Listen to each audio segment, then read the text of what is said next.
Hello there, and welcome to Dreamy Science. I'm so glad you're here. Maybe your mind has been carrying too many thoughts today, looping, weaving, wondering, but now you've arrived in a quieter place. Tonight, we won't try to explain everything or seek sharp conclusions. We'll drift instead through the soft folds of something mysterious, human intelligence, not a race to be won, not a ladder to climb, but a vast, gentle landscape of pattern, memory, silence, and spark. From dreaming minds to quiet intuition, from brainwaves that hum like soft electricity to the language of neurons whispering beneath thought. Intelligence isn't loud. It listens, it adapts, it reflects. And as we drift through this story of quiet brilliance, there is nothing you need to solve. Just breathe, just rest. Let the curiosity carry you like a leaf on a still stream. If these calm explorations help you unwind, if they soften your thoughts, or ease you into sleep, consider liking and subscribing to the channel. It helps more quiet minds find their way here, one sleepy soul at a time. Now let's begin. Not to conquer anything, but to rest inside a question. It doesn't run on wires or gears. It hums, pulses, and flows. The brain is not a machine, but a sea, not a computer, but a current. It moves not with mechanical clicks, but with tides of electricity and chemistry, with waves that ebb and shift through a landscape of thought. Each region lights up, not like a bulb, but like a lantern in mist, glowing, soft, responsive. Information does not pass from point to point like data through circuits. It loops, it lingers, it echoes. Emotions lace through memories. Memories melt into perception. The boundaries blur. The brain is warm, alive, fluid. It heals, it rewires, it learns by changing its shape. Neurons grow closer. Pathways widen like streams after rain, and it is not still. Even in sleep, it dreams. Even in rest, it stirs. Waves ripple through your mind as you lie here now, patterns dancing across a field of quiet. You are not a robot wound up for tasks. You are a being of rhythm, of nuance, of feeling. The brain is not meant to run like a machine. It's meant to adapt like a forest, to shimmer like a lake. So if you've been feeling broken, paused, or misaligned, remember that this isn't failure. This is the nature of your mind, complex, evolving, alive. Let go of the myth of precision. Let your thoughts be clouds. Let your inner world unfold without force. You are not made to compute. You are made to feel, to sense, to wonder. And right now, you are safe to drift. There is no single score for thought. Intelligence stretches in every direction. Like light through crystal, it refracts, bending into countless colors, shapes, and expressions. The mind is not a ladder with one path upward. It is a garden with 1,000 trails. Some bloom in numbers, some sing in rhythm. Others find meaning in silence, in questions, in patterns. Unseen, one person may build bridges, another may feel every subtle emotion in a room. Both are brilliant, both are bright. Intelligence is not fast answers or perfect recall. It is curiosity. It is the slow, deep turning of ideas. It is asking, wondering, pausing. Sometimes it is failing, then trying again. Sometimes it is knowing when to stop. Your intelligence cannot be captured in a single number, no matter how official it may seem. An IQ test cannot measure wonder. A grade cannot capture insight.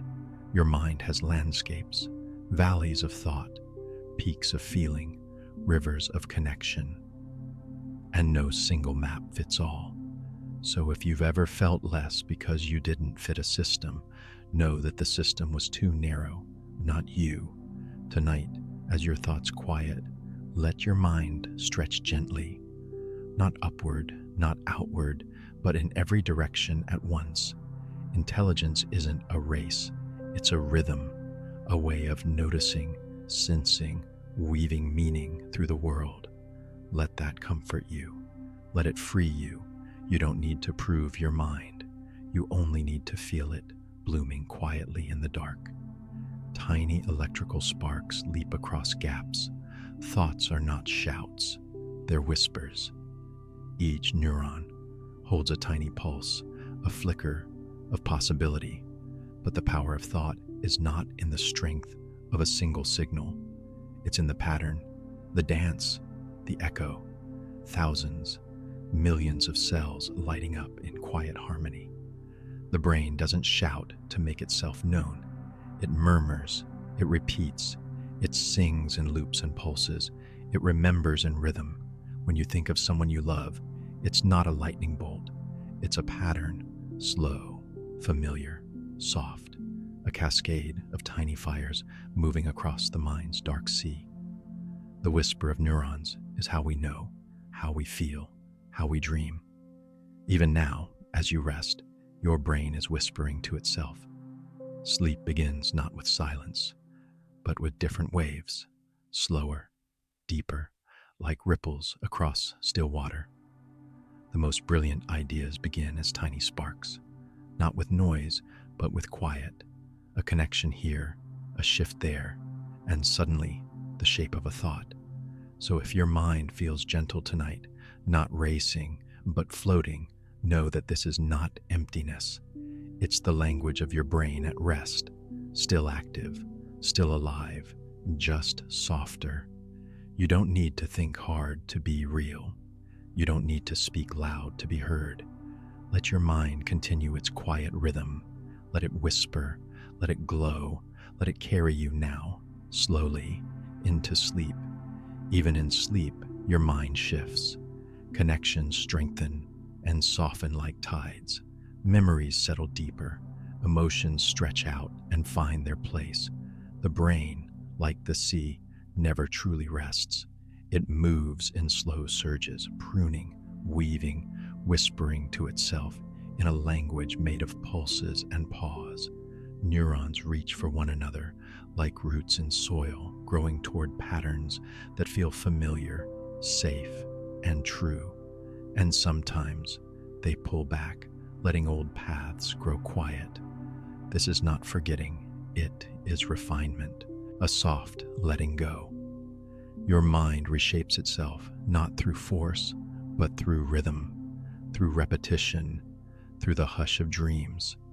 Every experience, every reflection, every calm evening, like this one, gently sculpts who you are becoming, not with sharp tools, but with the steady pressure of presence. Even now, as you breathe in this moment of stillness, your brain adjusts, not dramatically, not loudly, but with grace. The more often you rest, the more gently it rearranges. This is what healing looks like. Not sudden, not linear, but tide-like, coming and going, ebbing and flowing. So if you feel like you're not changing fast enough, remember, transformation is not always visible. Your thoughts are drifting into new patterns. Your feelings are adjusting their weight. Trust the quiet. Let your brain do its work in peace. Like a shoreline redrawn by moonlight, you are always becoming. And tonight, that reshaping continues, slowly, softly, without pressure, just presence. It doesn't need to speak to be deep. Some of the sharpest minds simply observe. They notice the shift of light across a room, the pause in someone's voice, the way a leaf tilts to catch rain. Quiet intelligence is not absent. It's attuned, focused not on attention, but on detail. It listens before responding. It waits before acting. We often mistake loud for smart, fast for wise, but insight doesn't always arrive with sound. It arrives in glances, in questions left hanging, in the way someone takes in a moment fully before adding their thought. A quiet mind doesn't need applause. It doesn't perform. It processes. It sifts. It feels. These minds often solve problems no one else sees, not with spectacle, but with subtlety. You may be one of them. You may feel the world deeply, yet speak rarely. You may need time, not to be slow, but to be sure. And that is not a weakness. It's a gift. Tonight, let that quiet part of you feel seen. Let it expand without the weight of performance. Intelligence is not volume. It is presence, and you are present now, completely. Breathe into that space. Let the pressure to be quick dissolve. You are not late. You are not behind. You are deep, a well of insight, still rippling under the surface. Sleep isn't the absence of thought. It's the invitation for your quiet knowing to continue, softly, inwardly, without interruption. Let it guide you gently into rest. Before language, there was pattern. Before speaking, we understood. Thought moves beneath words, shaped in silence, not sentences. It flows like water through the stones of the mind, slow, adaptive, forming meanings before any syllable is formed. The brain does not wait for language to begin its dance. It builds ideas in rhythm, in sensation, in glimpses of memory and feeling. A picture, a motion, a sound, all can be thought before they are named. Even now, much of your understanding lives beyond language. You feel things you cannot say. You know things you cannot describe. The body senses, the mind collects, and something unspoken stirs within you, a thought before it is translated. This is why dreams can speak without words, why music moves us without explanation, why a moment of stillness can carry more meaning than pages of speech. Thought is not made only of words. Words are just the surface. Beneath them, your mind is still moving, crafting, shaping, recognizing patterns. So, as you drift tonight, don't worry if your thoughts don't form sentences. Let them stay soft. Let them drift like clouds without names. There is intelligence in that mist. There is clarity in that space. Language can come later. For now, your mind can float. It knows the way without signs. It feels the current without a map. You are thinking still, gently, deeply, in the space where words have not yet arrived. Emotional, spatial, musical, introspective, each one like a different note. Together, they form a harmony. The mind is not a single instrument, but an orchestra. Some play with numbers, quick and sharp. Others move through space with instinct, knowing how things fit and fall. Some feel their way through the world, sensing others like tuning forks. Some listen inward, deep and still, drawing wisdom from silence. We live in a culture that praises only one kind of brilliance, the kind that performs quickly, speaks loudly, solves visibly. But true intelligence is vast. A quiet artist shaping color into feeling is as brilliant as a scientist solving equations in light.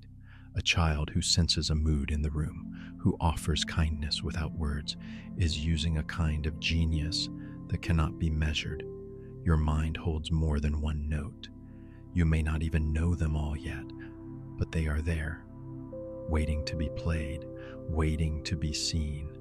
The way you notice, the way you feel, the way you imagine, that is your intelligence unfolding.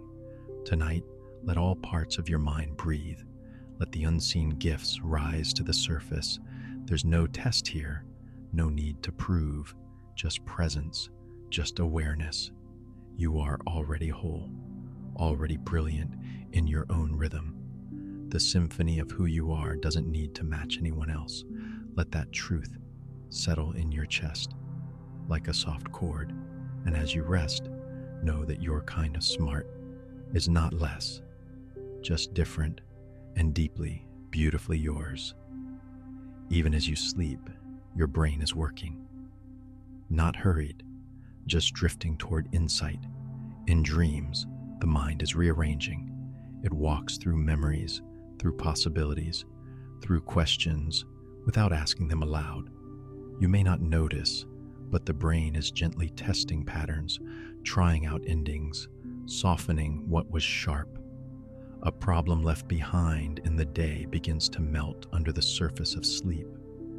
There's a reason solutions sometimes greet you in the morning, as if whispered by the night. The brain doesn't need pressure to work.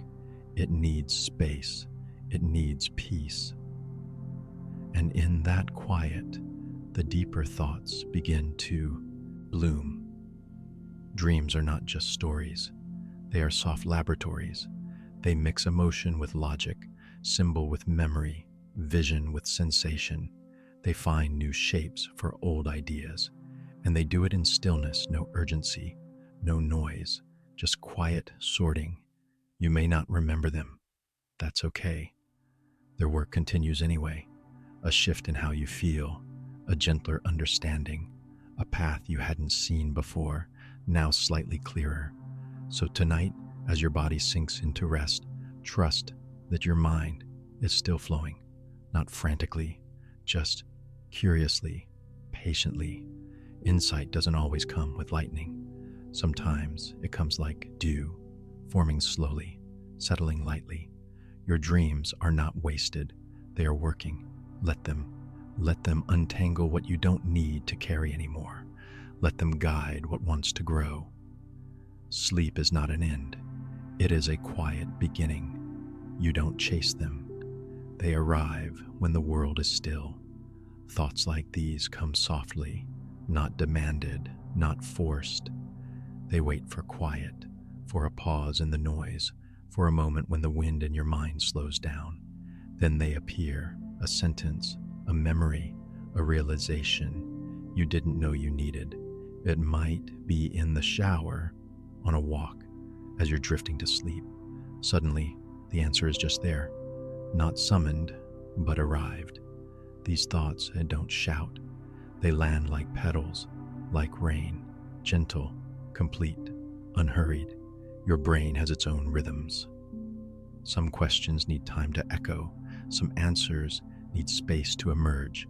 So much of life is spent chasing solutions. But not everything can be hunted. Some things need to be invited, welcomed by stillness. Even now, lying here, you may feel a quiet awareness looming in the background, a clarity forming without words. That is your mind doing its best work, not under pressure, but under peace. Trust those soft arrivals. They're just as true as the loud ones. Maybe truer, because they're not built from panic or pressure. They're built from depth. Let yourself be still enough to notice them. Let your mind be the open field where they can land. You don't have to try right now. You don't have to solve. Just rest. And when you least expect it, what you've been seeking may gently tap your shoulder like a drop of rain on quiet skin. Crows remember faces, octopuses escape, whales sing across oceans. The world is full of minds that don't speak our language, but they think, feel, and solve in ways we're only beginning to understand. A raven hiding food in dozens of places, then returning days later with perfect recall. An octopus twisting open a jar, slipping through impossibly small spaces with deliberate precision. Dolphins calling each other by name, recognizing reflections, playing games with intention. These are not instincts alone. They are evidence of something deeper. Emotion, awareness, thought. When we quiet our assumptions, we start to hear the voices of other intelligences, not in words, but in behavior, in patterns, in the way life adapts and responds. Intelligence wears many forms. It swims, it soars, it burrows. Even the simplest creatures display a kind of wisdom shaped by their world. Bees dance to describe distance, elephants mourn, parrots plan. And though we cannot always translate their thoughts, we can recognize the spark behind their eyes. You are not alone in your awareness. The earth hummed with sentience. Tonight, as you rest, imagine the great network of minds drifting across the planet. Minds wrapped in fur, in feathers, in fins, each living a story, each carrying knowing in its own way. Let that widen your wonder. Let it soften the space between species. Intelligence is not rare. It is everywhere. And in the great stillness of night, all these minds, yours included, are part of one vast, thinking world. It's a forest of trails. Some clear, some overgrown, all alive. Memory isn't a drawer you open or a list you retrieve. It's a living landscape that shifts with weather and time. Some memories are bright paths, worn smooth from frequent use. Others are hidden, waiting under leaves, stirred only by scent, sound, or feeling. You walk through it differently each day. The forest changes with you. Some trees fall, some paths fade, but nothing is truly gone. It just lies deeper beneath the moss. Memories are not fixed. They're rewritten every time we recall them, colored by mood, shaped by the moment. And that's not a flaw. It's a feature. Your brain isn't recording a perfect history. It's shaping meaning, keeping what matters. A scent of rain, a certain light in the room, a familiar rhythm. And suddenly you're back, not just in thought, but in sensation. That is the power of this inner forest. It stores emotion in its soil. Tonight, let your memories stir like wind through trees. You don't need to control them. Just let them move. Let them wander. Some will bring warmth. Some may bring ache. Both are part of the same landscape. And if some feel lost, overgrown, know they are still there, resting, waiting, growing quiet roots. Your memory is not broken. It is alive. And just like a forest, it cannot be rushed. It simply grows. Only a small fraction fires at once.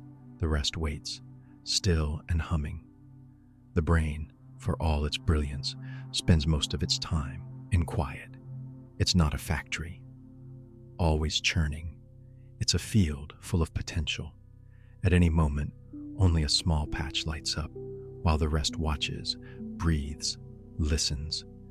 This silence isn't emptiness, it's readiness, like stars waiting behind clouds, like seeds under snow. The brain doesn't waste energy on noise. It waits for need, for clarity, for signal. In that stillness, it is organizing, restoring, preparing. Your brain at rest is not asleep. It is calibrating, dreaming, healing, and even in thought, it moves lightly. One idea flows into another, while vast networks remain quiet, holding space. If the entire brain were active at once, it would be chaos. It is the stillness that allows thought to take shape. So much of what makes you you happens not in action, but in pause, not in noise, but in quiet background rhythms. Your sense of self is a whisper in a vast canyon, a ripple on a wide lake, and in that silence lives your capacity for creativity, for empathy, for wonder. As you lie still now, your brain is not rushing. It is humming, listening, holding you. Let that quiet support you. Let the still parts stay still. You do not need to be lit up to be alive. You are allowed to be resting and still full of meaning. This hush is not emptiness. It is peace. Feelings are not distractions. They guide attention like gentle winds. When you feel something, your whole brain shifts to listen. Emotions are not noise to quiet. They are signals, subtle, complex, deeply woven into cognition. They highlight what matters, filter what fades, shape the very texture of thought. Without them, reason floats untethered, joy helps us remember, sadness deepens reflection, fear sharpens focus, calm widens perspective. Each emotion, even the quiet ones, holds a purpose. Your brain doesn't separate thought and feeling, it blends them. Decisions, big and small, are shaped by this dance. Logic may build the bridge, but emotion decides where it leads. And in moments of deep emotion, the brain becomes more open to insight, not chaotic, but lit from within. You might recall something long forgotten, or see a pattern you missed before. That's not coincidence. That's the mind in motion, softened by feeling. Even dreams are stirred by emotion.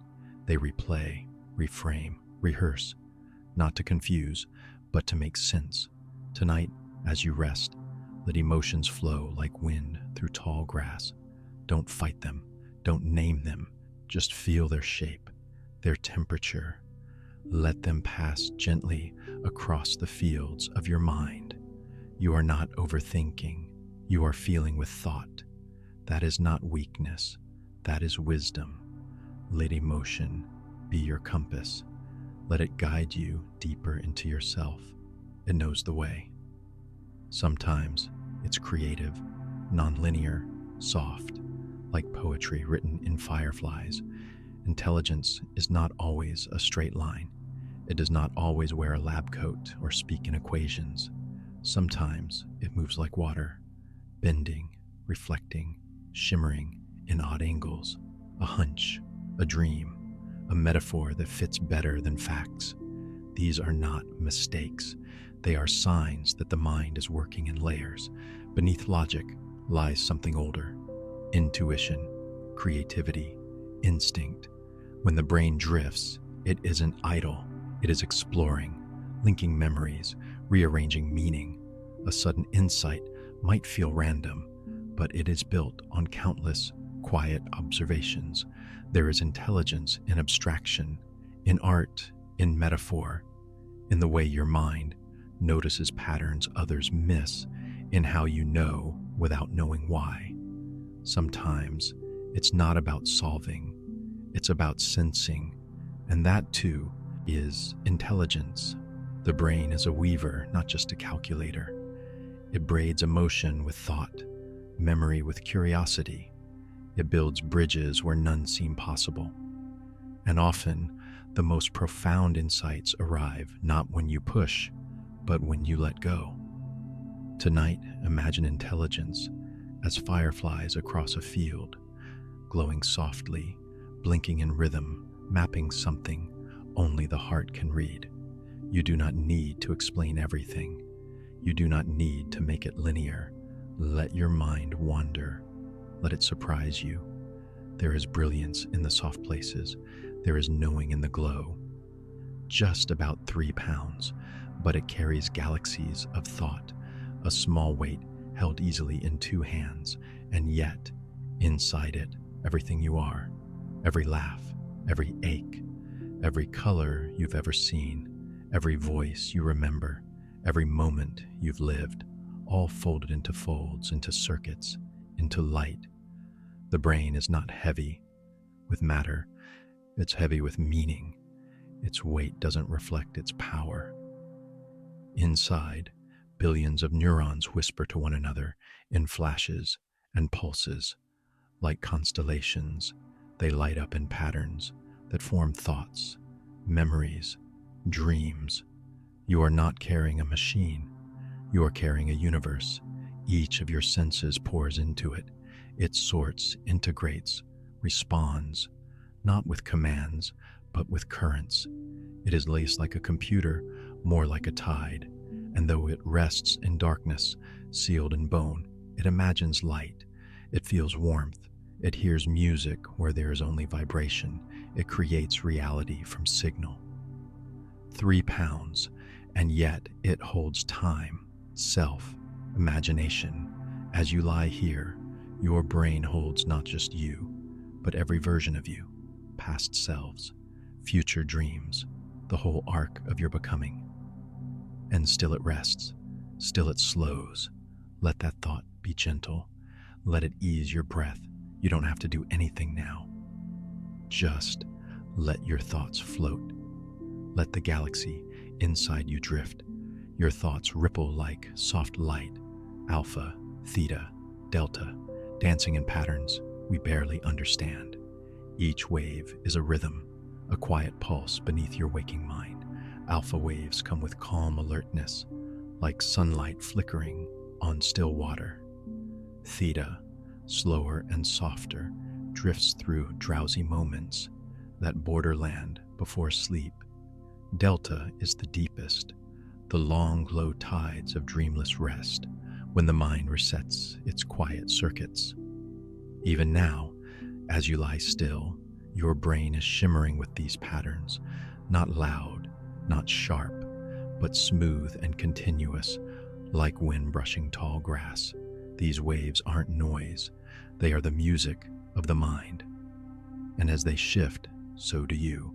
Focus sharpens one frequency, daydreaming another, sleep another still. Your moods, your thoughts, even your breath, all of it rides these unseen rhythms. Scientists once thought the brain was static, but it hums with motion. These waves ripple not through air, but through you, through tissue and thought, through memory and imagination. You don't have to control them. They know their own pace. Just let yourself rest. Let your brain drift into its quieter songs. Even silence is full of signal. Even stillness glows. You are not just listening to this calm. You are becoming part of it. Every idea leaves a trace, a new path, a new possibility. Your brain is not a fixed map. It is a living forest. Each thought lays down a trail, a small flicker of change. Even a passing notion can bend the shape of tomorrow's thinking. This is neuroplasticity, the quiet ability of your brain to reshape itself with every experience. When you learn something new, when you notice a pattern, when you feel a deep emotion, your mind shifts. Synapses connect, pathways strengthen. No thought is wasted, no reflection is lost. Even now, as you lie in stillness, your brain is gently tending these trails, replaying, softening, integrating. The act of thinking is not separate from the structure of the brain. It is its sculptor. Memories become clearer the more you revisit them. Skills refine with attention. Calm deepens with repetition. Every moment of presence plants something, and so tonight, as your thoughts slow, you're not stepping away from growth. You're stepping into the kind of change that happens in quiet. Let your breath guide you. Let the weight of the day soften into stillness. Your mind is not empty when it rests. It is preparing the soil for tomorrow's ideas. Be gentle with what arises. Every gentle thought is a beginning, but they still live. They shape how you walk, how you breathe. Some ideas never find words. They drift beneath language, soft as mist. They show up in choices, in preferences, in the way your body moves through a room. You may not name them, but you feel their tug, a leaning towards something, a quiet avoidance, a spark of curiosity. These are not lesser thoughts. They are simply quieter. The brain doesn't think only in sentences. It thinks in images, in feelings, in rhythms. Sometimes it understands long before it can explain, and sometimes the best thoughts stay hidden, waiting for the right time to surface. You've felt them before, the unspoken certainty, the wordless knowing. They are the dreams you can't quite remember, the feelings you carry without stories. Even now, as you lie here, your mind is full of them, soft impressions, unnamed truths, shapes that never needed labels. They guide you just the same. Let them. Let go of needing to phrase everything. Let the silence speak. You are more than the thoughts you can explain. You are also the ones you can feel but never say. And tonight, they are enough. A fast answer isn't always a deep one. Stillness can be smart. In a world that celebrates quick replies and instant solutions, it's easy to forget that slowness has its own kind of wisdom. Not all thinking is sharp-edged and rapid. Some of the most meaningful insights arrive after pauses, long, gentle, meandering pauses, the kind where thought drifts instead of sprints, where silence opens doors that noise never could. When you take time to think, you're not hesitating, you're listening. Beneath the rush, there are layers, depths, echoes. Intelligence isn't a race, it's a rhythm. Some minds ponder before they speak. They turn thoughts over like stones, examining each side, letting time sift truth from reflex. That's not delay, that's refinement. Even now, as you lie still, your brain is working in quiet ways, not to produce speed, but to nurture clarity. The kind of clarity that doesn't shout, it waits. So don't measure yourself by how quickly you respond or how many facts you can summon in a moment. Measure by how fully you feel, by how deeply you understand, by how softly you can hold a question without rushing toward an answer. Let the world slow with you. Let intelligence be spacious, not squeezed. Let your mind unfurl like a sail, catching currents of thought you never would have found in a storm of urgency. Stillness is not silence. Stillness is listening patiently for the truest voice, yet it holds all your stories, a soft sea of memories. Your brain, despite its thoughts and sparks, is mostly water, a gentle ocean sealed inside your skull, carrying the weight of your life in waves of chemistry and light.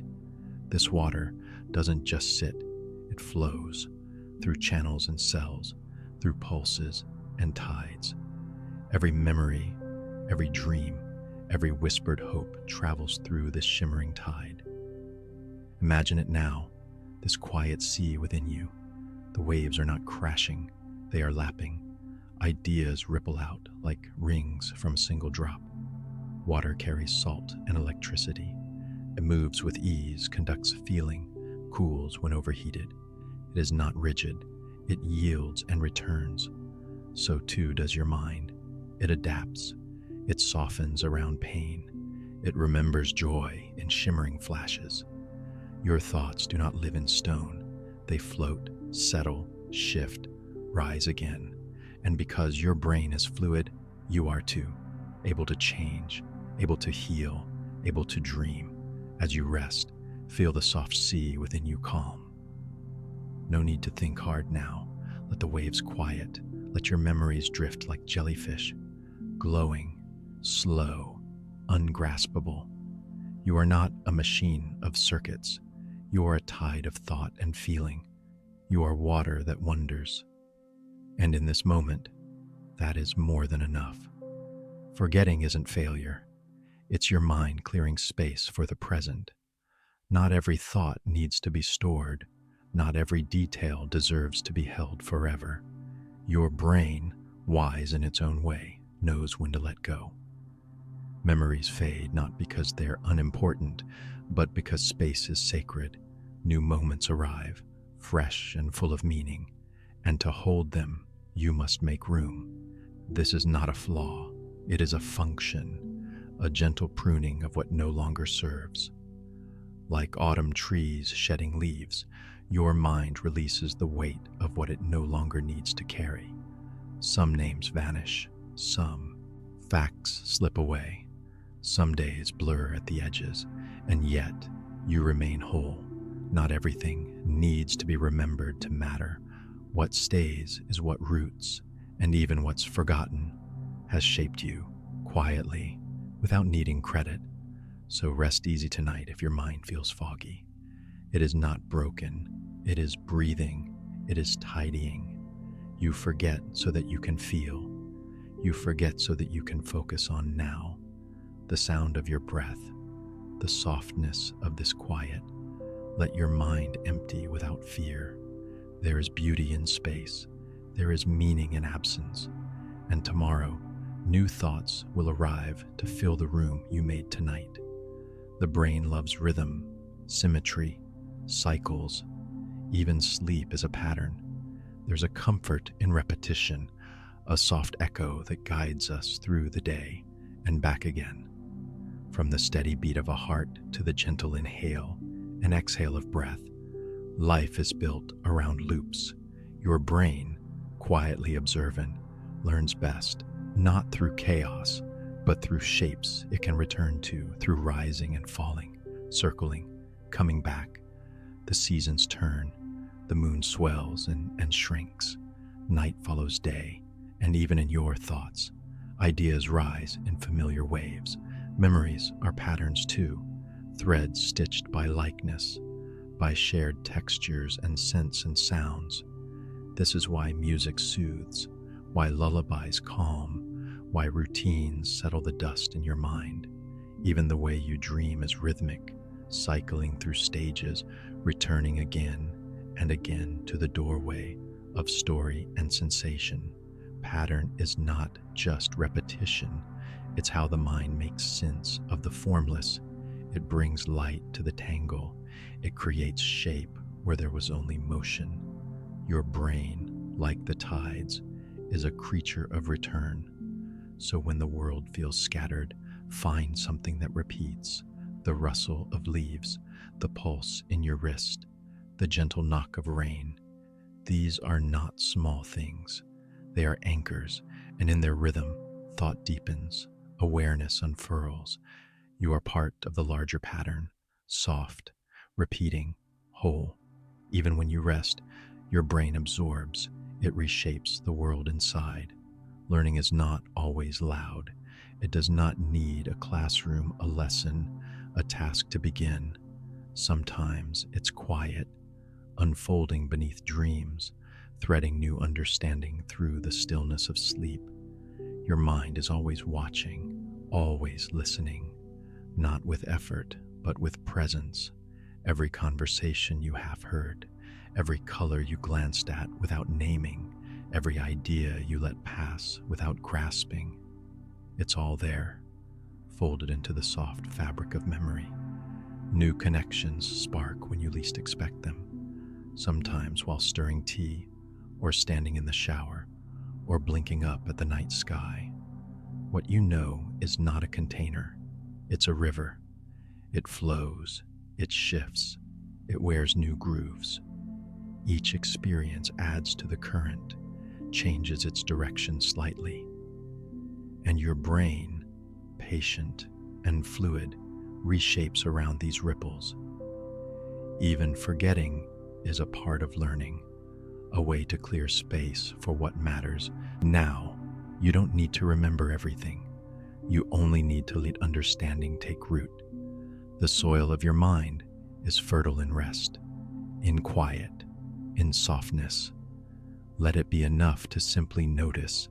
Let it be enough to keep wondering.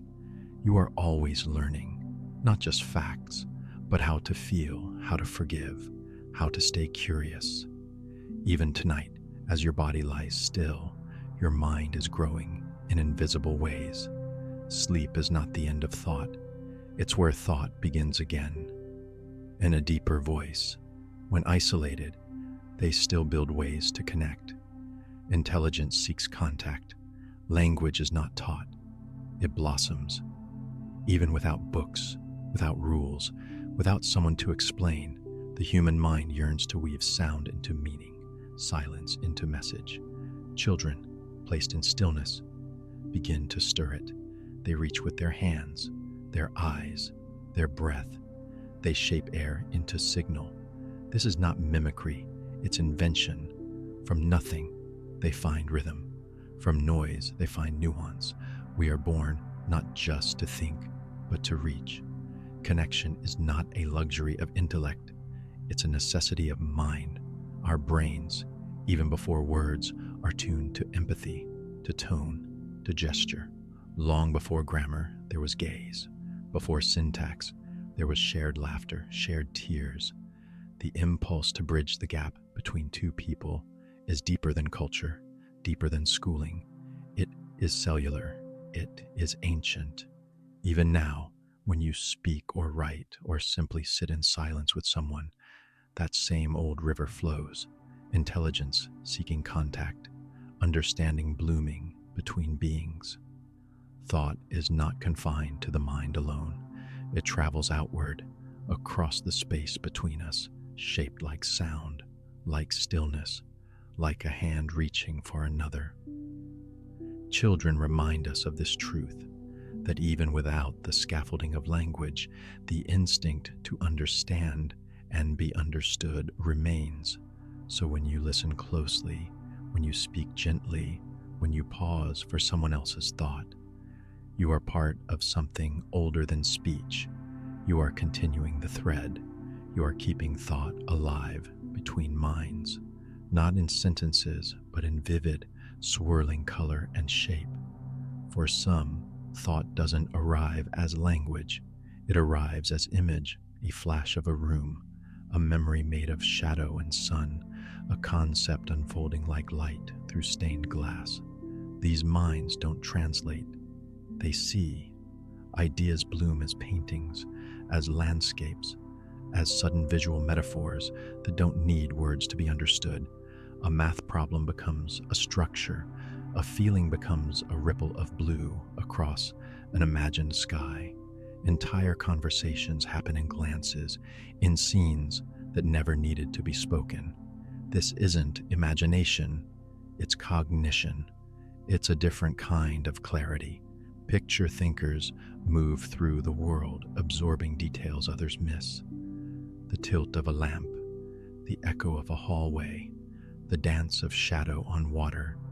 They may struggle to find the right words, not because they don't know, but because what they know is too rich, too layered to fit neatly into speech.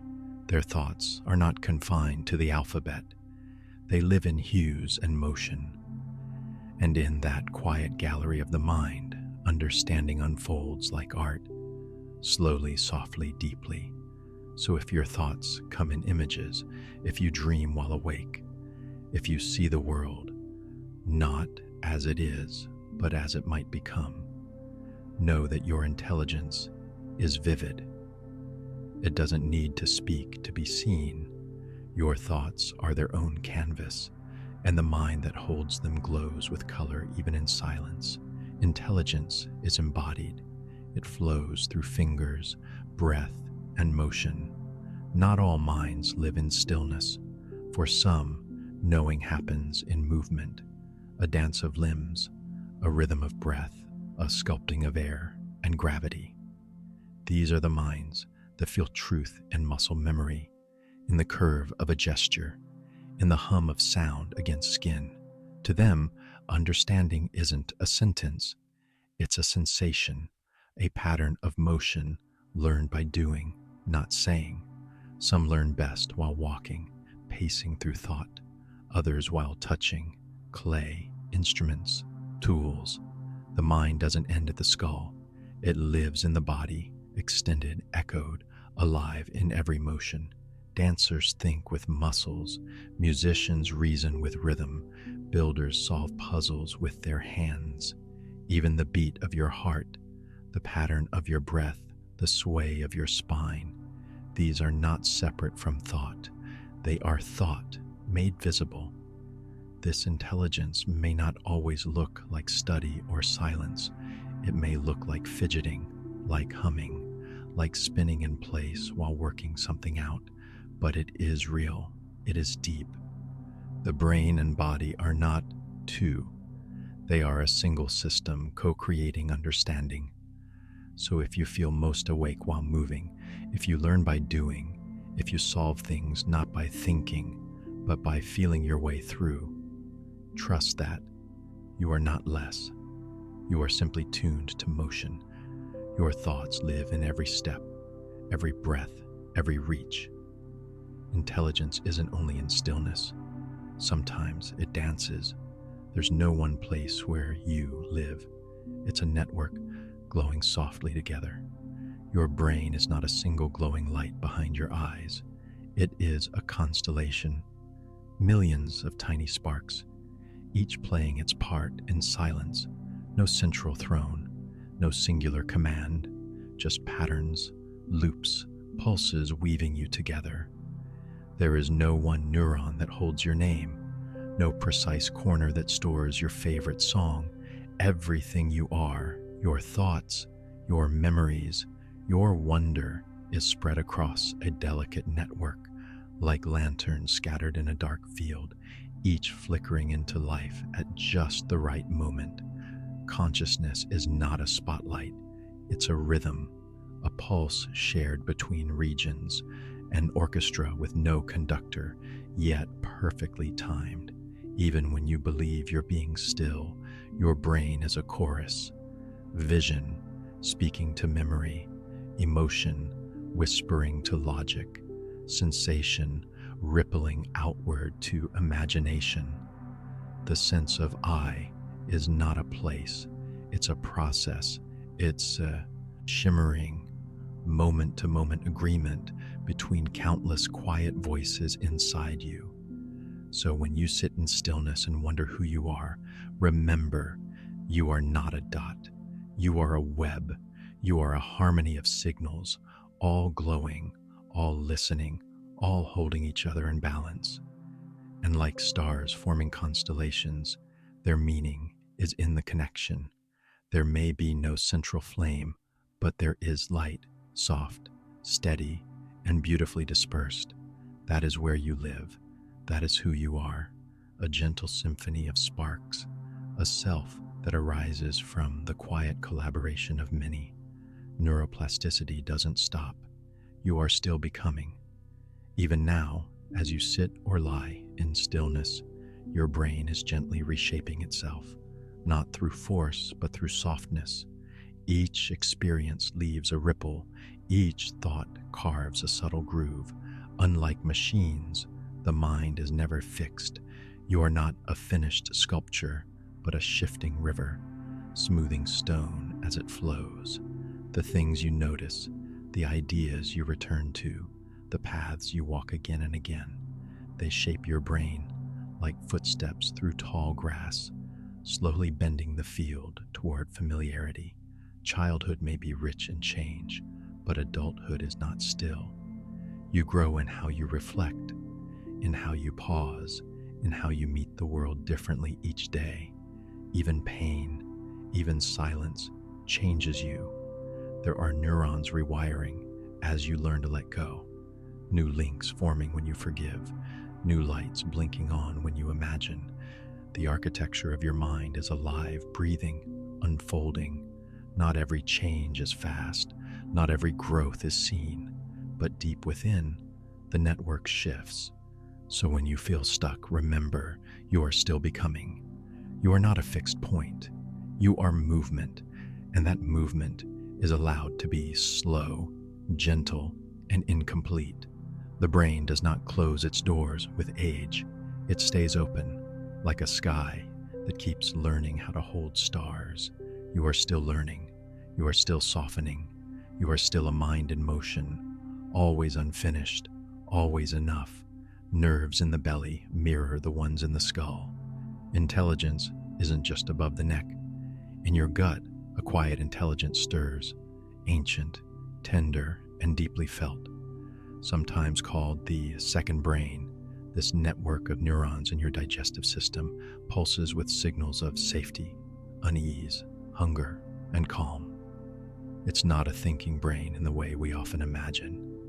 It doesn't speak in words or logic, but it speaks in feelings. A twist in your stomach when something's wrong, a flutter when you're near something good. This isn't superstition, it's biology. The vagus nerve links brain and belly like a soft bridge of sensation, carrying messages in both directions. When your gut is calm, your mind softens. When your gut clenches, your thoughts often follow. We've long drawn lines between mind and body, but the truth is, those lines blur. The brain dips into the body like roots into soil. Emotion doesn't live only behind your eyes. It lives in your chest, your breath, your belly. To feel off, without knowing why, might be your body whispering before the mind understands. And when you trust that quiet hum, that sense of knowing without thinking, you are listening to a full self. Intelligence lives in stillness, yes, but it also lives in movement, in rhythm, in digestion, in the deep tides of the nervous system. So breathe, soften, let your gut speak too. It remembers things your mind forgot. It holds wisdom older than words. Pattern recognition without words. A quiet form of knowing.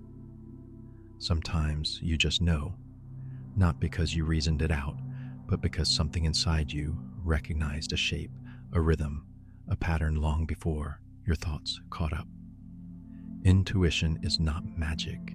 It's not guessing. It's the brain gathering fragments, glances, tones, movements, and gently assembling them into understanding without the need for explanation. Like noticing a storm is coming before the clouds fully gather. Like sensing someone's mood before they say a word. These are the moments when thought feels like a breath, not a sentence. It arrives quietly, gently, and often in stillness. Scientists call it implicit processing, the background work of the mind. Artists call it inspiration. Others just call it a feeling. But beneath it all, it's your brain doing what it does best, finding patterns, remembering shadows, connecting soft dots. Often, we're taught to trust only what we can prove, but the mind doesn't always speak in evidence. Sometimes it hums. Intuition can come through dreams, through rest, through walks where your feet know more than your thoughts. It's not a substitute for thinking. It's a companion to it, a quieter kind of light. So when something in you whispers without reason, when a direction feels right, even if you can't say why, pause, breathe, listen. The mind is wide, and not all wisdom arrives dressed in words. Some of it arrives like a ripple across still water, soft, sure, and real, not just in the hands, but in how you feel, remember, respond. Art doesn't ask to be solved. It opens gently, like a door into a different room of the mind. When you create or even witness art, your brain lights up in places far beyond logic. The colors you see, the shapes you follow, the emotions that rise, all of it activates layers of memory, pattern, and empathy. A painting is more than pigment. A melody is more than vibration. They stir things hidden, old feelings, long forgotten sensations without names. Art moves across the mind like weather, shifting thoughts into forms that words can't always hold. It invites you to feel without needing to explain. When you paint or dance or shape clay, you are not just using your hands, you are activating entire networks of meaning. Neural pathways stretch, emotions deepen, imagination blooms. This is intelligence too, not measurable by equations, but visible in the glow of recognition, in the stillness that follows a poem, in the way you carry a song for days. Even witnessing beauty reshapes you. The brain remembers in color, in rhythm, in feeling. To make art is to participate in an ancient, wordless dialogue with yourself, with others, with the world. It doesn't need to be perfect. It only needs to be true. So trust that response. Trust the pull. Art is not separate from thought. It is deep thought, blooming in a quieter language, one that the whole body, the whole mind can speak.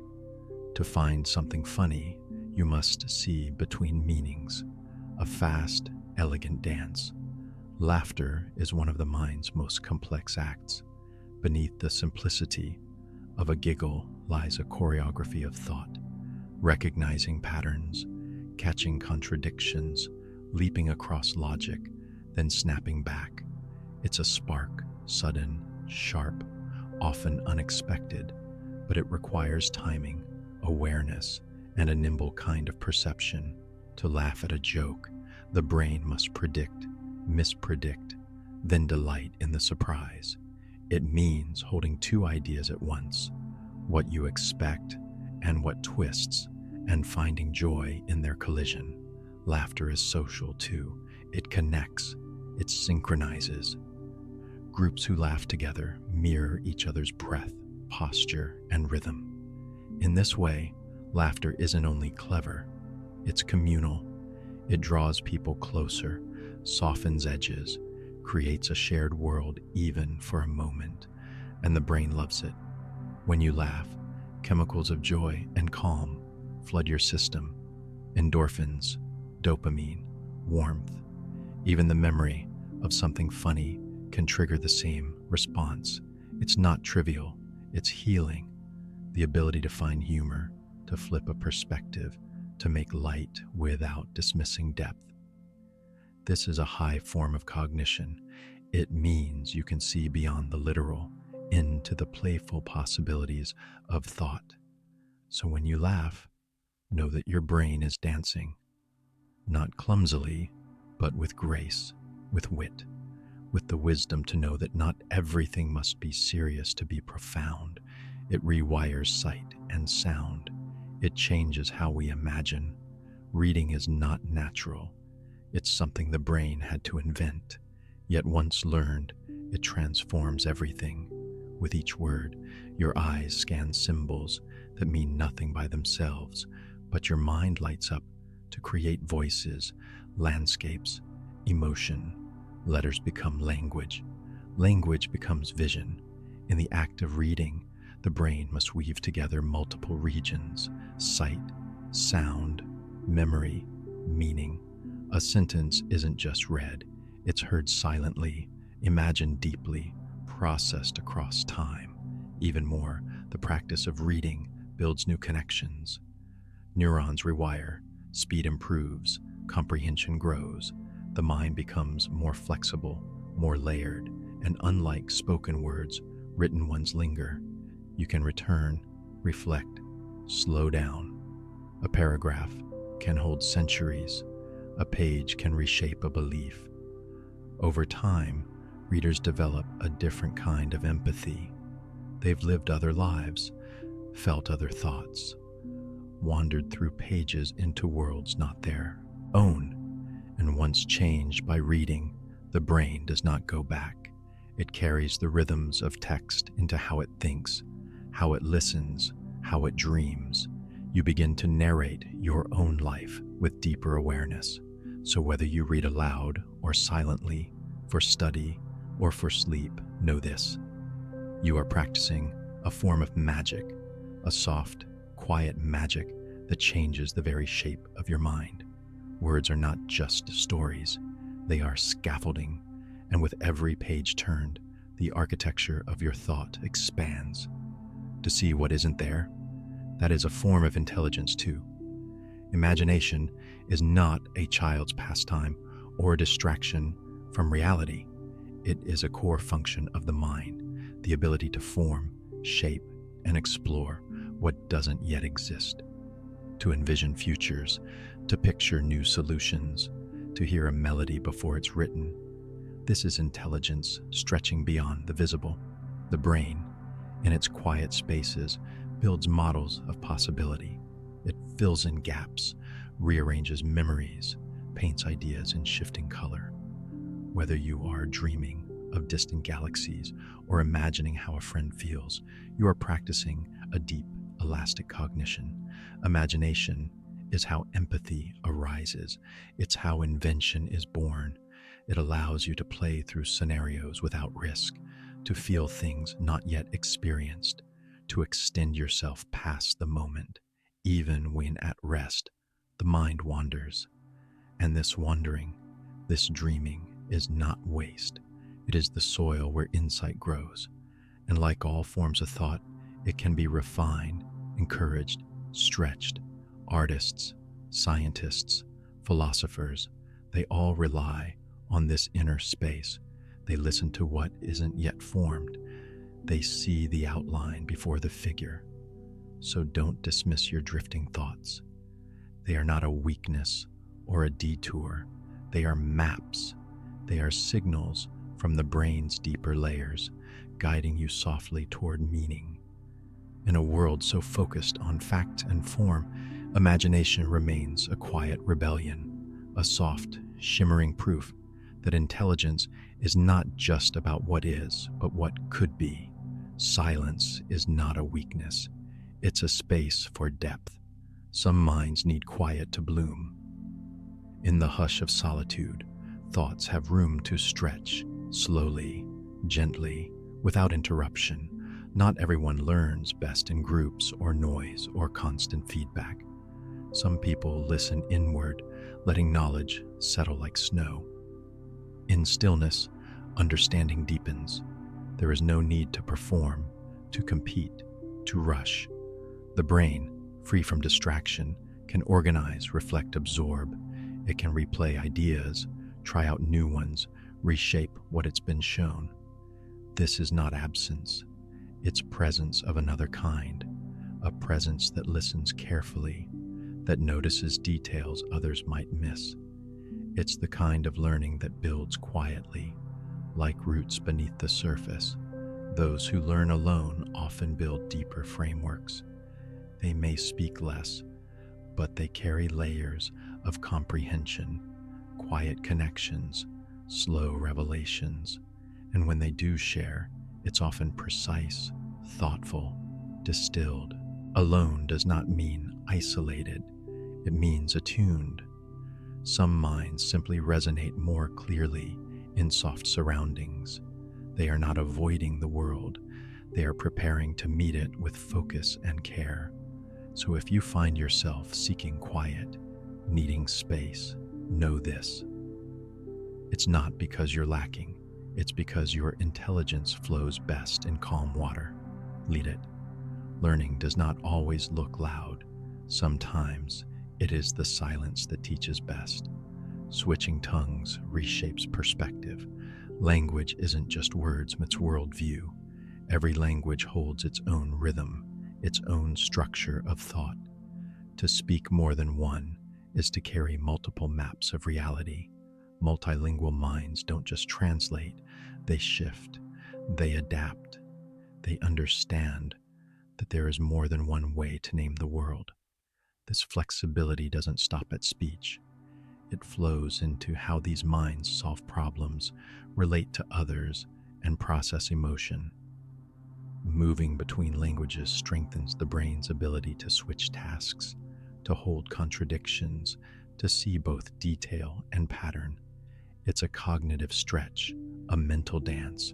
Even when one language is dominant, the others echo beneath, offering nuance, color, alternate paths. Some ideas can't be said quite the same in another tongue, and this teaches the mind humility, curiosity, depth. It understands that words are tools, not truths. For those who grow up multilingual, the brain weaves early connections across meanings, sounds, cultural frames. For those who learn later, the brain stretches, opens, builds anew. Either way, it becomes more agile, and with that agility comes empathy. When you speak another language, you enter another worldview. You step into someone else's shoes, not just linguistically, but emotionally. This is not just impressive, it's deeply human. So if you've ever switched between tongues, or even tried, remember, you are training your brain in perspective, in understanding, in the graceful, intelligent art of moving between ways of being. It doesn't rise like a staircase, it opens like a field. Intelligence isn't a ladder with fixed rungs, each higher than the last. It's a wide, unfolding space with paths that twist, meander, or rise in unexpected directions. Some minds bloom early, others take their time. Some race with numbers, others sing with color. It's not about reaching the top. There is no single summit. Instead, it's about how far and how richly a mind explores its space. A linear model misses this quiet complexity. It misses the way someone might be slow to speak, but brilliant at sensing emotion. It misses the way creativity flares sideways, not upward. Growth is not always vertical. Sometimes it spirals, sometimes it flows outward. Your intelligence, like a field, is shaped by light, by season, by what grows beside it. And it's never fixed. Even in stillness, your thoughts are weaving new trails. A person may seem quiet, but their mind might be sprawling with unseen complexity, and that too is brilliance. It's important to remember this when you measure yourself or others. Not every strength shines in the same direction. Not every path looks the same, and sometimes what appears slow is simply thoughtful. So let your mind stretch, let it wander, pause, unfold. There is no one path through the field. There are many, and yours is enough. You can rehearse, imagine, test, all without moving. The brain is a quiet stage, able to simulate worlds without lifting a finger. In its folds, you can rehearse a conversation, visualize a journey, or test a decision before it's ever made. This power of internal simulation is not trivial. It's one of the most remarkable abilities of human cognition. Athletes picture a perfect throw. Musicians hear the song before it's played. You too do this every day, running gentle rehearsals in the mind's soft theater. The brain doesn't just record, it predicts. It maps cause and effect, fills in gaps, rewinds, rewrites. This ability helps you plan, anticipate, understand. It allows you to feel empathy, to imagine another's point of view, to try on futures like clothing. Even memories are shaped by this simulation. They are not static files, but replays that change a little each time. This inner rehearsal is not wasteful. It prepares you. It offers safety, reflection, refinement. And in the quiet of night, when your body rests, the brain continues to simulate, dreaming alternate realities, sorting emotion through imagined scenes. To be able to think of what might be, this is not escape. It is adaptation. It is resilience. So when your thoughts wander into what ifs or imagined tomorrows, let them. You are not drifting aimlessly. You are practicing the art of foresight. Your mind is quietly rehearsing life. The brain uses about 20% of your body's energy just to think quietly. Though it weighs only a few pounds, your brain is a luminous engine. Even when you're still, even when you're resting, it hums with quiet activity, regulating breath, balancing memory, scanning sensation, drifting through thought. This constant rhythm, this subtle dance of neurons, consumes energy like a slow burning fire. It doesn't take dramatic effort to drain your focus. A single decision, a gentle worry, even a quiet observation pulls energy inward. Thinking is work, silent, invisible work, and the more complex the thought, the more energy it draws. This is why you might feel tired after a conversation, a choice, a day of focus. It's not weakness, it's biology. Your brain, delicate yet relentless, is always active. Even in sleep, it repairs, replays, restores, and when you wake, it begins again, sensing light, locating self, preparing you to meet the world. That 20% isn't just electricity, it's imagination, it's attention, it's memory, creativity, emotion, your hunger, your fatigue, even your mood. They're all connected to this steady consumption. So when you feel low, when your thoughts slow, it may not be your will that's lacking. It may just be your brain asking for pause, for nourishment, for rest. Respect that need. Thinking, like movement, needs recovery. And even when you're doing nothing at all, your brain is quietly carrying you, lighting the unseen corridors of your inner world. In flow, time fades, doubt softens, the mind moves like water. There's a moment when doing becomes being, when thought and action blur, and the world narrows into clarity. This is creative flow. It's not frantic or forced, but effortless and deep. In this space, the usual noise quiets, self-doubt, overthinking, hesitation. The inner critic, always ready to question, fades to the background. What remains is presence, whether painting, solving, building, or dreaming. The task becomes the only rhythm, and time, like breath, loses its edges. Minutes stretch, hours vanish. You are not thinking about doing. You are simply doing. And this isn't mindless. It's a different kind of mindfulness, full immersion, without self-consciousness. Creative flow is not exclusive to artists. It lives in anyone who finds a rhythm with their mind and lets it carry them. Cooking, coding, gardening, journaling, anything done with complete focus and freedom can open that soft corridor. And what's remarkable is what happens after: clarity, lightness, a gentle pride, not from perfection, but from alignment. Flow isn't about being better. It's about being fully here. So when you feel the tug to create, don't wait for permission. Begin and let your thoughts move like water. Let your inner voice grow quiet. Let your mind drift into that secret current where doing becomes ease, and ease becomes joy. Sleep isn't a pause. It's a reset. Thought returns sharper. When your body lies still, your mind doesn't shut off. It sifts, files, repairs. It clears the dust from memory, sweeps away noise, and gently reconnects ideas. Deep rest is not absence, it's alchemy. While you dream, your brain quietly strengthens what matters, softens what doesn't, and finds patterns you missed while awake. This is why solutions often arrive in the morning. Not because you stopped thinking, but because your mind was thinking differently. In sleep, neurons replay the day's rhythms.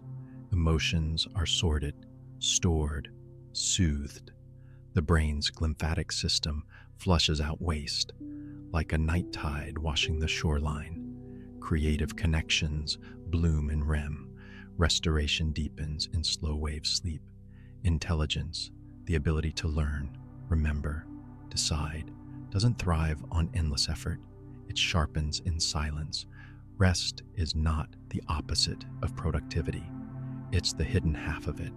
And without it, focus dulls, memory blurs, and thought becomes brittle. So when you rest deeply, you are not falling behind. You are letting your mind breathe. You are allowing it to refill.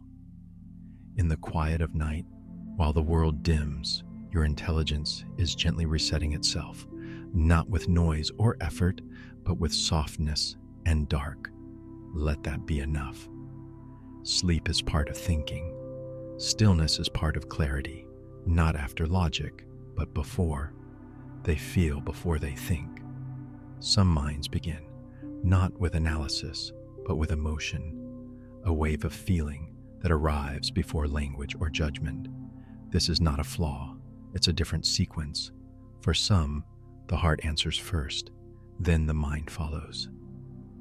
Decisions are not weighed like math, but sensed like weather. Emotions become signals, subtle and guiding, like wind on the face, like warmth or cold. These brains don't ignore logic, but they pass through feeling first, and that changes the shape of thought. It adds depth, adds color. A choice might feel wrong long before a reason appears. A truth might resonate not from evidence, but from intuition. Emotional processors often read rooms before they read rules. They pick up tension, joy, sorrow, not as data, but as presence. They remember how things felt, not just what was said. This is not softness, it's fluency in the language of the inner world.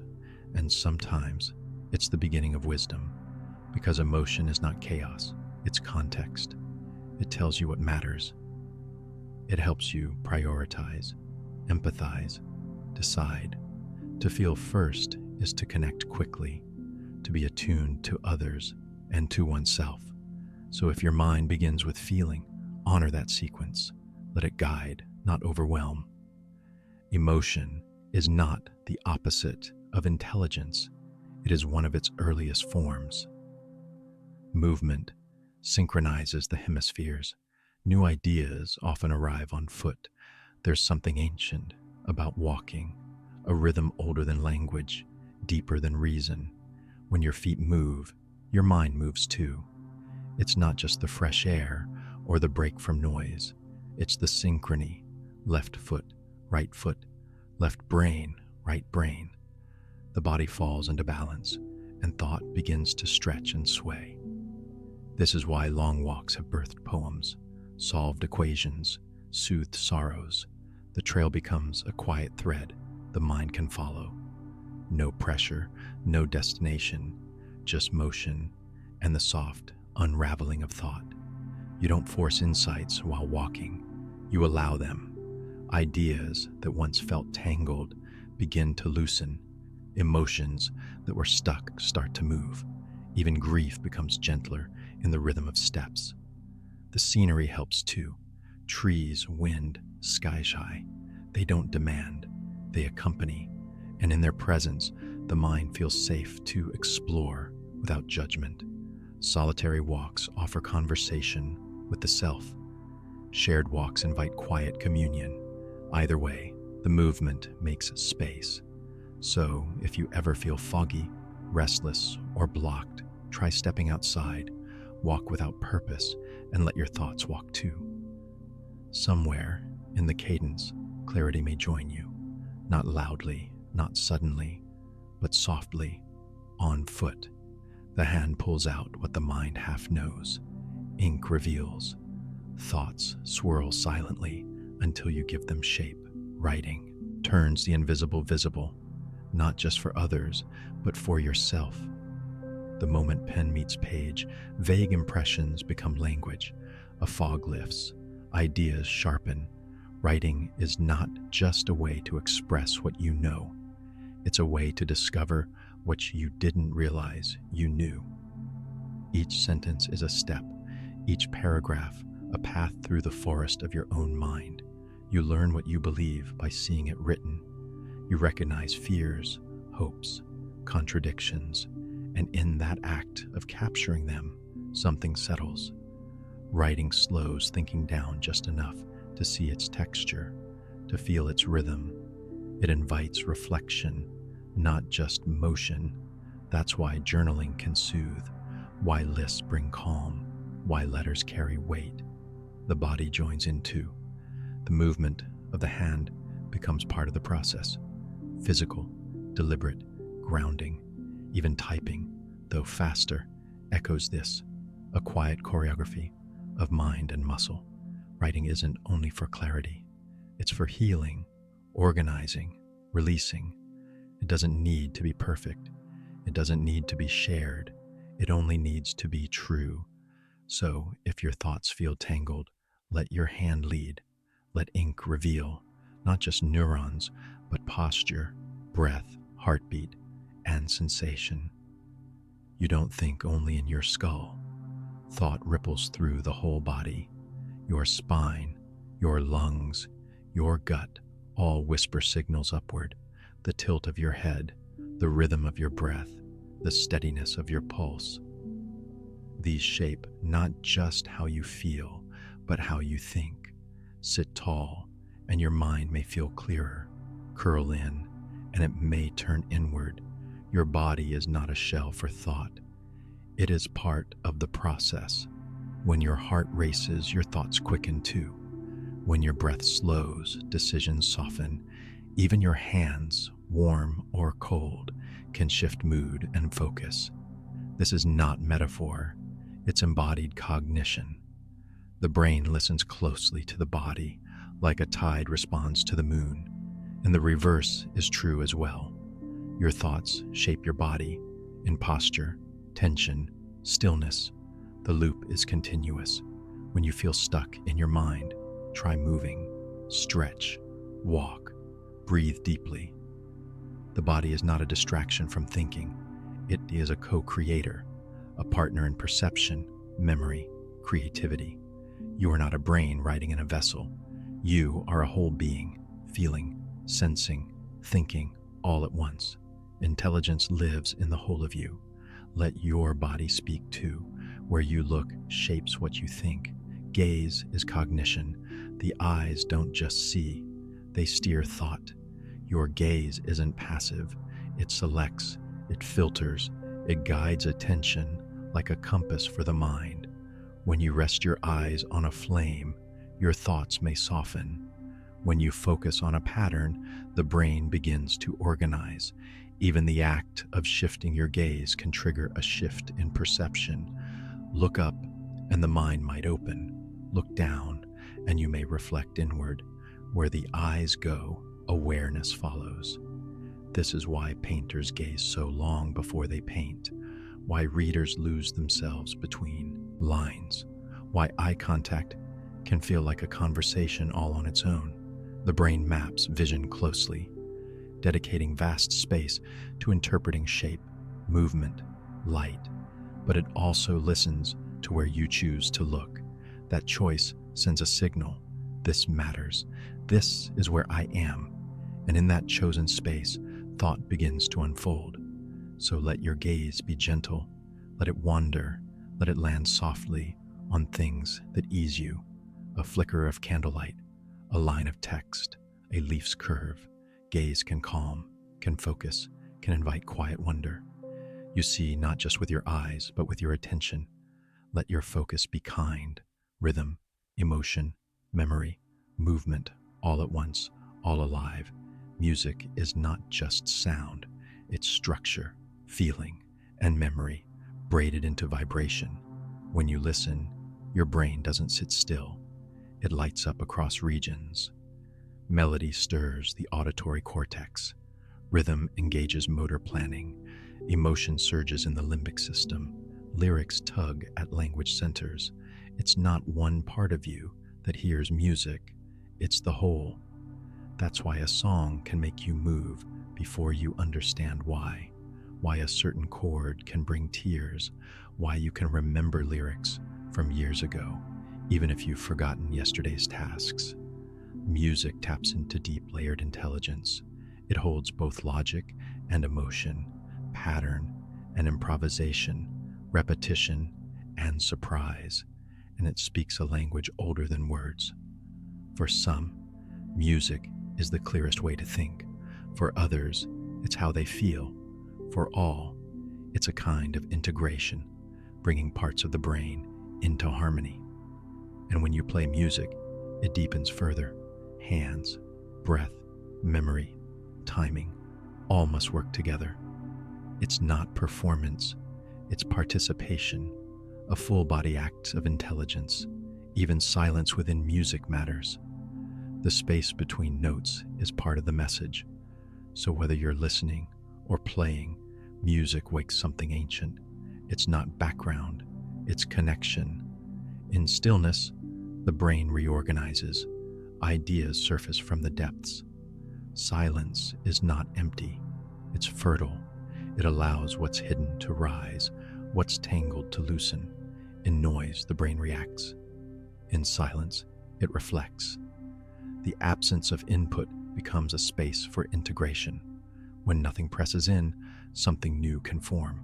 Insight is not always summoned. It emerges, and often it does so in the quiet. This is why clarity comes in the shower, or during a pause in conversation, or while staring softly into nothing. The brain needs stillness like soil needs rest. In silence, it's not idle. It's sifting, weaving, composing. Connections are made in the quiet, subtle, surprising, soft. Without silence, thought becomes crowded. Without pause, ideas cannot unfold. Even music understands this. The rest note is as important as the crescendo. And your mind is no different. Stillness is not retreat, it's restoration. It allows intuition to be heard, memory to settle, creativity to speak.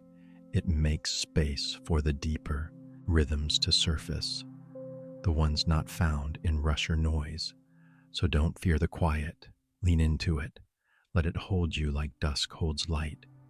Insight may come, not loudly, but clearly, like a ripple in a still lake. In silence, the mind finds its shape again, but not aimlessly. Daydreaming is rehearsal for creativity. When the mind drifts, it is not leaving, it is loosening. In those quiet, unfocused moments, your thoughts explore without pressure, free from the straight lines of tasks or timelines. Daydreaming is not idleness. It is rehearsal, reflection, renewal. The brain, given space, begins to play. It rewinds memories, weaves imaginings, sketches futures. Patterns emerge, unnoticed but powerful. You may recall a moment from years ago, or imagine a path not taken. The mind rehearses feelings, ideas, even conversations that haven't happened yet. It is building cognitive flexibility, the ability to step sideways, not just forward. Studies show that this drifting supports problem solving, empathy, and innovation. It is a kind of mental wandering that loops gently back to insight. When bored, your focus shifts inward, the world quiets, and the inner terrain becomes more vivid. In these soft mental strolls, you learn what you truly think, what you truly want. So don't rush to fill every silence. Let yourself stare at the ceiling, the clouds, the dusk. Let the mind meander. In that slow movement, something essential returns, not noise, but depth. Creativity does not always arrive when summoned. Sometimes it comes when you let go. The smartest minds shift, soften, and listen. Rigidity is not strength. It is brittle. Intelligence that lasts, that grows, is the kind that adapts, the kind that bends with the wind rather than breaks against it. Adaptive intelligence doesn't cling to being right. It listens, it revises, it holds space for doubt. It understands that the world is not a static puzzle, but a shifting mosaic. Each moment may require a new lens. What worked once might not work now. So the adaptable mind learns to dance with change. It responds, not just reacts. It remains curious, even in uncertainty. Like a river adjusting to stone, it finds new paths. This is not weakness, it's wisdom. To change one's mind, to integrate new understanding, to pause before judgment, these are acts of deep intelligence. In nature, survival often favors the flexible. Minds are no different. The smartest among us are not always the loudest or the fastest. They are often the most responsive. They know when to hold a thought and when to let it go. So, if you feel yourself evolving, shifting your views, adjusting to new truths, know that this is a form of brilliance. You are not losing certainty. You are gaining perspective. When two people truly connect, their neural rhythms align. A quiet harmony unfolds. Conversation is more than words. Beneath the exchange of sentences, something deeper is happening. The brain listens, not just to language, but to tone, rhythm, breath. When two people are truly attuned, not just hearing, but feeling each other, their brains begin to mirror. Waves of activity ripple in similar patterns. This is called neural synchrony, and it's a real phenomenon. It means that understanding isn't just conceptual, it's physical. A shared moment becomes a shared rhythm. In this state, empathy deepens, timing smooths. Responses come not from logic alone, but from resonance, eye contact, pauses, small gestures. All feed this subtle alignment. The result isn't just comprehension, it's connection. This is why some conversations feel effortless, while others feel misaligned. It's why you can sometimes predict what a friend will say, or feel a shift in their emotion before they speak. The brain, in connection, becomes a duet, and even in silence, that harmony lingers. So next time you find yourself in a moment of true understanding, when the air feels still, when you feel seen, know that it's more than a feeling. Your minds have found a rhythm together, a quiet resonance, real and rare. To feel with someone else, it requires deep imagination and quiet presence. Empathy is not an afterthought. It is not decoration on the mind's architecture. It is a central beam. To truly understand another's pain, joy, or uncertainty requires more than awareness. It requires the imagination to step into their moment, to let go of your own viewpoint and quietly adopt theirs. Empathy is not just emotional, it's cognitive. It asks the brain to simulate someone else's world without losing track of your own. This dual consciousness, holding your reality while glimpsing another's, is a quiet miracle. It builds bridges where there were none, softens tension before it hardens. In the body, empathy lives in mirror neurons, in nervous system echoes that respond to others' feelings as if they were your own. In the heart, it lives in stillness, in the willingness to pause and listen, not to fix or explain, but simply to be with. It requires courage, too, to open yourself to someone else's sorrow, even if you cannot change it. And in a world that often celebrates speed and certainty, empathy moves slowly and without applause, but its effects ripple outward. It teaches you to lead gently, to speak with care, to know that intelligence is not just in solving problems. It is in witnessing, feeling, responding. In the silence between words, empathy waits, not to impress, but to connect. Even the most rational choices ride on tides of feeling. Logic may chart the path, but emotion moves the feet. Deep in the folds of your brain, every decision, every yes, every no, stirs first in places that feel, not just think. The limbic system lights up before the prefrontal cortex ever weighs in. Emotions are not interruptions to reason. They are its foundation. They tell you what matters, what's urgent, what's worth protecting. Without emotion, decision-making falters. You might analyze endlessly, but without feeling, you do not choose. Even when choices seem purely analytical, a number, a schedule, a budget, emotion shapes how those facts are prioritized. A subtle unease may steer you from one path. A quiet sense of rightness may draw you to another. These internal tides often move beneath awareness, guiding you with currents older than words. This doesn't mean emotion always leads you true, but it always leads you somewhere meaningful. To ignore it is to miss the compass inside. Wisdom lies not in silencing feelings, but in listening to them without letting them drown you. Let them inform, not overwhelm.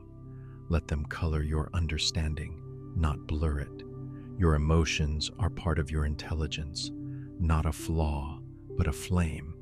And in each moment of choice, they whisper what logic alone cannot hear. Evolutionarily speaking, we learn to feel long before we learn to count. Before there were symbols or sequences, before mathematics or maps, there were instincts. There was fear, comfort, hunger, joy. Emotions arose not as decoration, but as survival. To sense danger, to bond with others, to know when to flee or rest. These were the earliest forms of intelligence. The body knew long before the mind explained. Abstract thought, that shimmering ability to imagine what isn't here, it came later. It was built on a foundation of feeling. A baby doesn't start life with numbers, but with warmth, with rhythm, with the emotional contours of sound and presence. The earliest humans did not sketch equations in the sand. They read the sky for signs. They felt the wind's intent.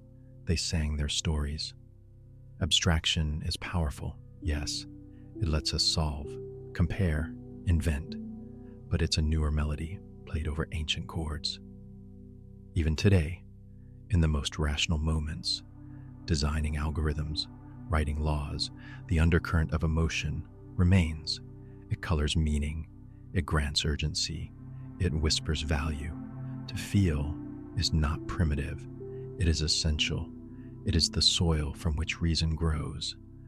So when you marvel at your own thinking, your imagination, your capacity to abstract, remember what came first: the heartbeat, the breath, the feeling of another's gaze, the warmth of fire. Intelligence began in the body, in sensation, in the hush before words, and it still lives there now, quiet and deep. A narrative isn't just entertainment, it's structure. It shapes memory and meaning. When you tell a story, you aren't simply recounting what happened, you're arranging chaos into clarity. The mind reaches for structure, for beginning, middle, and end, not just in books, but in the way you remember your own life. A moment becomes meaningful, not because it occurred, but because of where it fits in the sequence of your understanding. The brain stores memories in patterns, not piles. It links cause and effect, feeling and consequence, intention and result. Stories help you know who you are. They give coherence to events, even painful ones. A hard year becomes a chapter, a loss becomes a turning point. In this way, storytelling is not a luxury, it is a mental necessity. Even dreams follow stories. Even daydreams unfold like tales. And when you listen to someone else's story, your brain lights up as if you're living it too. That's why stories heal. That's why they teach. They organize the swirling complexity of experience into something that can be shared, remembered, passed down. They are scaffolding for thought, architecture for emotion. And in quiet moments, when your mind wanders through memories, you are often not just remembering, you are rewriting, smoothing rough edges, adding gentle meaning. You are telling yourself your own story, again and again. You don't just respond, you anticipate. You dream the next moment before it arrives. The brain is not just a mirror reflecting the world. It's a lantern projecting forward. Every step you take is guided by expectation. When you listen to speech, your brain predicts the next word before it's spoken. When you walk a familiar path, your senses prepare for the sights and sounds that haven't appeared yet. This constant forecasting is not always conscious, but it is always active. Even in sleep, your brain rehearses not passively, but proactively. Neurons fire in patterns that mimic waking motion, as if preparing for a world that's yet to come. This predictive power is what lets you move through life smoothly. It fills in gaps, it keeps you from overload, but it also leaves room for surprise, for wonder, for adaptation. Because the brain does not demand certainty, it dances with probability, it adjusts, it learns. This dance between what is and what might be is where creativity lives, where memory and possibility intertwine, where meaning is made. And in quiet moments, when your thoughts drift, they often drift forward, imagining what could be, not just what is. This forward pull is not anxiety. It's the brain's quiet rhythm, always leaning gently into the future, not to torment, but to refine, to prepare, to find peace. The conversations that echo in your mind long after they've ended aren't just noise. They are quiet rehearsals. Your brain, ever reflective, revisits what was said, not to punish, but to understand. Each word replayed is a thread in the loom of meaning. You sift through tone, intention, silence. You test new responses, not because you wish to change the past, but because you are still shaping how it lives within you. This is the mind's way of healing, not forgetting, but weaving understanding into what once felt unfinished. You imagine how things could have gone. You whisper new replies into the space that used to hurt. These imagined dialogues are a form of emotional intelligence. They soften edges. They open new possibilities for how you'll speak next time, how you'll listen, how you'll pause. And sometimes they bring closure, not from others, but from within. Even the unresolved moments, the unspoken truths, find their shape in the quiet replay. It's not obsession, it's integration, a slow gathering of lessons, a way of practicing peace. And just as a musician plays scales in solitude, you replay moments to refine the music of your own becoming. It's faster, more spatial. A picture is worth more than metaphor. Visual thinking isn't a step behind language, it's a step beside it. Some minds don't line up thoughts in tidy rows of words. They bloom them in image, in color, in movement. A whole concept might arrive all at once, not as a sentence, but as a shape. Spatial thinkers see the relationships between things, the distance, the flow, the form. They can rotate ideas in their minds, zoom in on details, pull back for perspective. It's not slower, it's often instantaneous. This way of seeing isn't just useful for art or design. It underlies engineering, mathematics, navigation, memory. Even emotions can be mapped visually. Some people feel in color, others think in scenes. Entire systems of understanding arise this way, not linearly, but holistically. And while the world may often praise verbal fluency, visual thinking quietly builds the bridges, sketches the solutions, imagines the impossible. It's not a lesser intelligence, it's a different frequency, a language without words.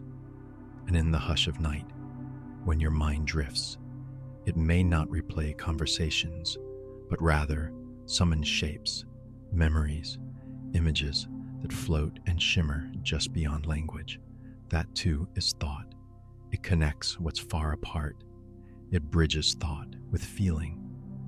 Metaphor is not just a poetic device. It's the mind's secret handshake. It allows you to understand something new by relating it to something known. The brain thrives on these quiet leaps, lightning connecting clouds.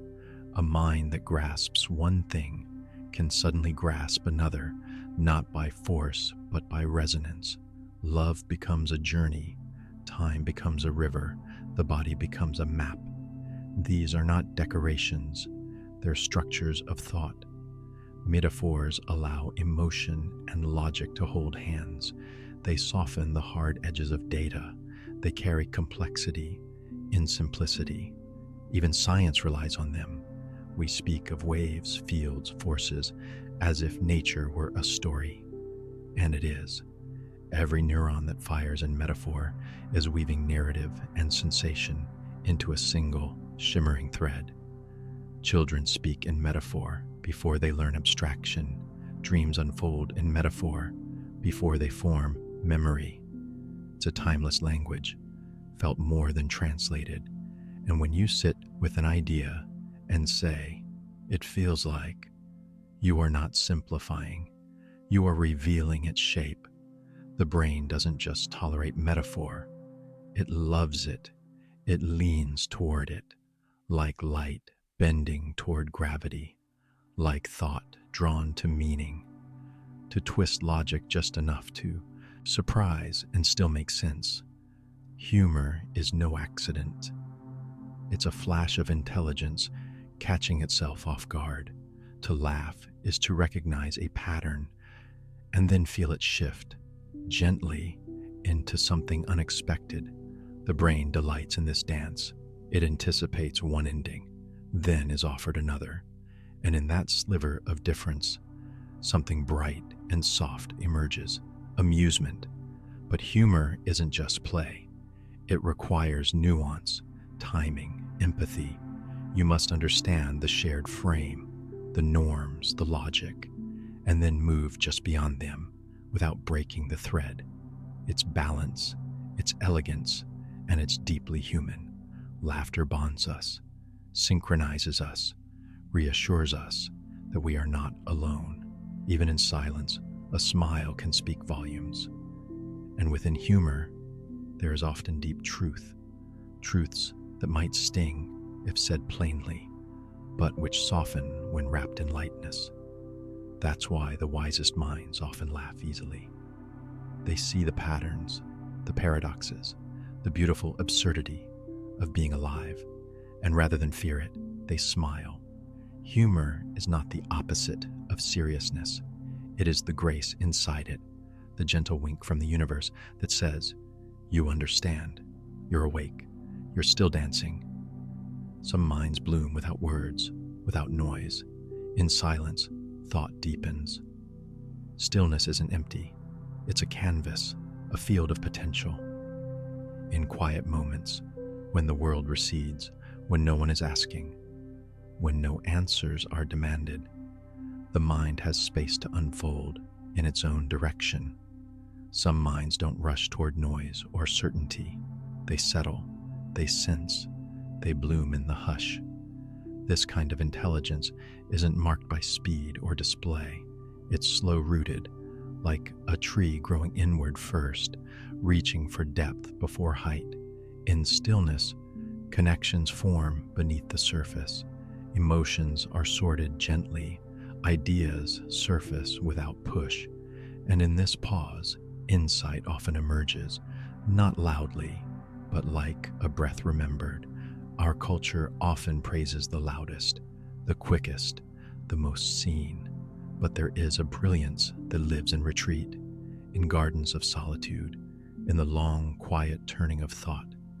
These minds may not raise their hands first, but they see patterns others miss. They notice, they hold, they know. And in a world spinning fast, their stillness is not delay. It's balance, it's presence. It's a deeper kind of listening, not just to others, but to themselves. That too is intelligence. Some minds speak inside constantly, others glide thought without voice. Inner speech is a private rhythm. Some hear words in their head all day, full sentences, narrations, imagined conversations that trace each action or reflect each choice. Others think in images, in pulses, in sensation. For them, thought is quieter, not less, just different. The way a person thinks internally shapes how they experience the world. For some, language is scaffolding. For others, it's fog. A silent thinker may feel their ideas more than speak them. A verbal thinker may rehearse, replay, explain. Both are valid, both are rich. The diversity of inner worlds is vast and rarely discussed. We assume our way of thinking is the way. But in truth, minds operate across a spectrum of cognition. Some people feel through problems, others map them spatially. Some hear melodies, some build with metaphors. And within all of this is the gentle truth. Intelligence does not always sound like a voice in the head. It may move like wind, like motion, like color. Some insights come wordless, like a sudden warmth in the chest. Others arrive like whispered sentences on the edge of sleep. There's no single way to think, no right pace, just different rhythms of the mind. With or without instruction, they experiment, they test, they absorb. Children are natural scientists, natural poets. They don't wait for lessons. They reach, observe, mimic, build. A spoon becomes a drum. A shadow becomes a question. A stumble becomes a lesson in balance. Learning is not something done to them. It's something they do endlessly, curiously, joyfully. Even before words, they read tone, rhythm, intention. They learn languages without trying. They understand systems before they can name them. They discover gravity by dropping toys, time by waiting for stories, emotion by watching eyes. Their minds aren't blank slates. They're soft forests, constantly branching. And they do all this while dreaming, while playing, while watching the world unfold. The brain of a child is not just a sponge. It's a storm of plasticity, rewiring with every experience. And they teach themselves not because they know the rules, but because they don't. They test without fear. They fail without shame. They adjust without hesitation. This is intelligence in its most raw and luminous form, unfiltered by doubt, unshaped by expectation. It is intelligence that moves like sunlight, bouncing off whatever it touches, changing everything in the process. To learn like a child is to live wide open. To wonder is to grow. Every time you remember, you reshape. Memory is not fixed, it's fluid. What you recall is not a perfect replay, but a gentle remix. Each time a memory rises to the surface, it touches the present, your current mood, your new knowledge, the context of now, and it changes ever so slightly. Memory is not a sealed vault, but a soft clay sculpture, shaped again and again by thought and feeling. A joyful moment may glow warmer over time. A sad one may soften at the edges. Your brain does not aim for accuracy. It aims for meaning, for coherence. Even the most vivid moments are stitched with threads from today. And yet, this isn't failure, it's adaptation. Your mind is not a machine that stores, it's a living process that revises. This is why stories evolve when told, why memories shift in color, in weight, in clarity. It's why remembering is sometimes healing, because in recalling, we reshape, we place the past into a new rhythm. The dance between now and then becomes a way of understanding, of learning, of letting go. So if your memory feels uncertain, don't worry. It was never meant to be exact. It was meant to be alive. The brightest insights come not with volume, but with grace. Some minds shine like soft lanterns, not blinding, not boastful, but steady and warm. Intelligence doesn't always arrive with fanfare or dominance. Sometimes it enters the room quietly, in a pause, a question, a calm observation. The soft-spoken mind may not interrupt or insist, but it listens deeply, connects patterns others miss, and chooses words with care. This kind of intelligence is not about proving, but perceiving. It doesn't demand attention. It holds attention through presence. In conversations, it waits before speaking. In meetings, it hears the unsaid. In solitude, it builds ideas like cathedrals of thought. Soft-spoken brilliance is often underestimated, especially in loud worlds, but it is no less powerful. Its strength lies in restraint, in clarity, in subtlety. It doesn't fill silence with noise, it fills it with meaning. These minds often write, create, heal, and lead in ways that don't shout. They shape spaces, they offer insight wrapped in gentleness, and they remind us brilliance is not always bold. Sometimes it's quiet, like a moon on still water, always there, always reflecting light. Distraction isn't always waste, it's the shadow path toward new answers. When your mind drifts, it doesn't abandon the task. It wanders because something deeper is stirring. The conscious mind may step away, but beneath it, the quieter parts continue working, connecting fragments, exploring angles, testing meaning. This is why the best ideas often arrive in the shower, on a walk, just before sleep. The mind is never truly idle. Even in distraction, it hums. Daydreams, far from being lazy, are soft laboratories of imagination. The problem you couldn't solve, it slips into the background where the subconscious takes over, untangling, rotating, softening. Then suddenly, an answer appears, unforced, undemanded, like light through mist. We're taught to focus, to push, to stay on task, but the mind has its own rhythms. It needs time to breathe, to drift, to return. Creativity often hides at the edges, and the wandering mind, curious, untethered, slow, finds it. So next time your thoughts slip sideways, don't yank them back. Let them go. Let them float. Trust that something within you is still working, still thinking, still reaching for insight, quietly, dreamily, effectively. What you feel is what you keep.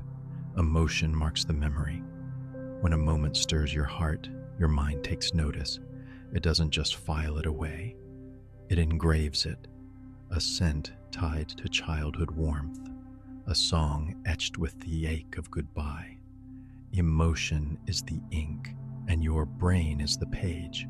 This isn't weakness, it's efficiency. The brain remembers what matters, and emotion tells it what matters most. Joy, sorrow, awe, fear. They make memories vivid, sticky, alive. Without emotion, most days blur together. But one look, one laugh, one tear, and the mind awakens, attentive and storing. This is why you remember how you felt more than what was said. It's why first loves, last hugs, and unexpected kindnesses live on, while facts and figures fade. Emotional memory is not just personal, it's biological. The amygdala, your brain's emotion hub, whispers to the hippocampus, where memories are born. This, it says, don't forget this. And so, you remember not just the event, but the feeling, the temperature of the room, the tone of a voice, the way light fell across your hands. Emotion makes memory three-dimensional, not just a thought, but a place you can return to. So when you feel deeply, don't rush past it. Let it register. Let it settle. Your brain is listening. Linear, nonlinear, visual, auditory, all are valid paths through thought. There's no single blueprint for thinking. Some minds move like maps, structured step by step. Others ripple like rivers, branching and rejoining in unexpected flows. Some think in colors, in sounds and motion. Others think in questions that never need answering. The world has long favored certain kinds of thinking, logical, fast, loud, but intelligence isn't a race or a ladder. It's a landscape, and every path through it is worth walking. Visual thinkers may picture entire systems before finding the words. Auditory minds may hear patterns and problems. Spatial thinkers might feel answers take shape in their bodies. There are minds that loop and minds that leap, minds that need silence, and minds that hum with conversation. No way is better, no way is wrong. The richness lies in the variety. In classrooms and boardrooms, in quiet corners of the world, different kinds of thought quietly build bridges, solve puzzles, create beauty. To honor intelligence is to honor its diversity, to say your way is enough. So if your mind doesn't match the mold, don't force it, follow it, trace its rhythm, let it lead. Somewhere within your unique thought pattern is a clarity only you can see. Stillness practice becomes change. The mind reshapes itself toward calm. Meditation is not about emptying, it's about noticing. Sitting quietly, breath by breath, you train your brain to soften its grip. And over time, the structure shifts. The amygdala, the seat of stress, quiets. The prefrontal cortex, home of attention and awareness, grows stronger. With each return to the present, each gentle redirection of thought, your neural pathways realign. It's not dramatic, it's not immediate, but it's real. Studies show that even a few minutes a day begins the transformation.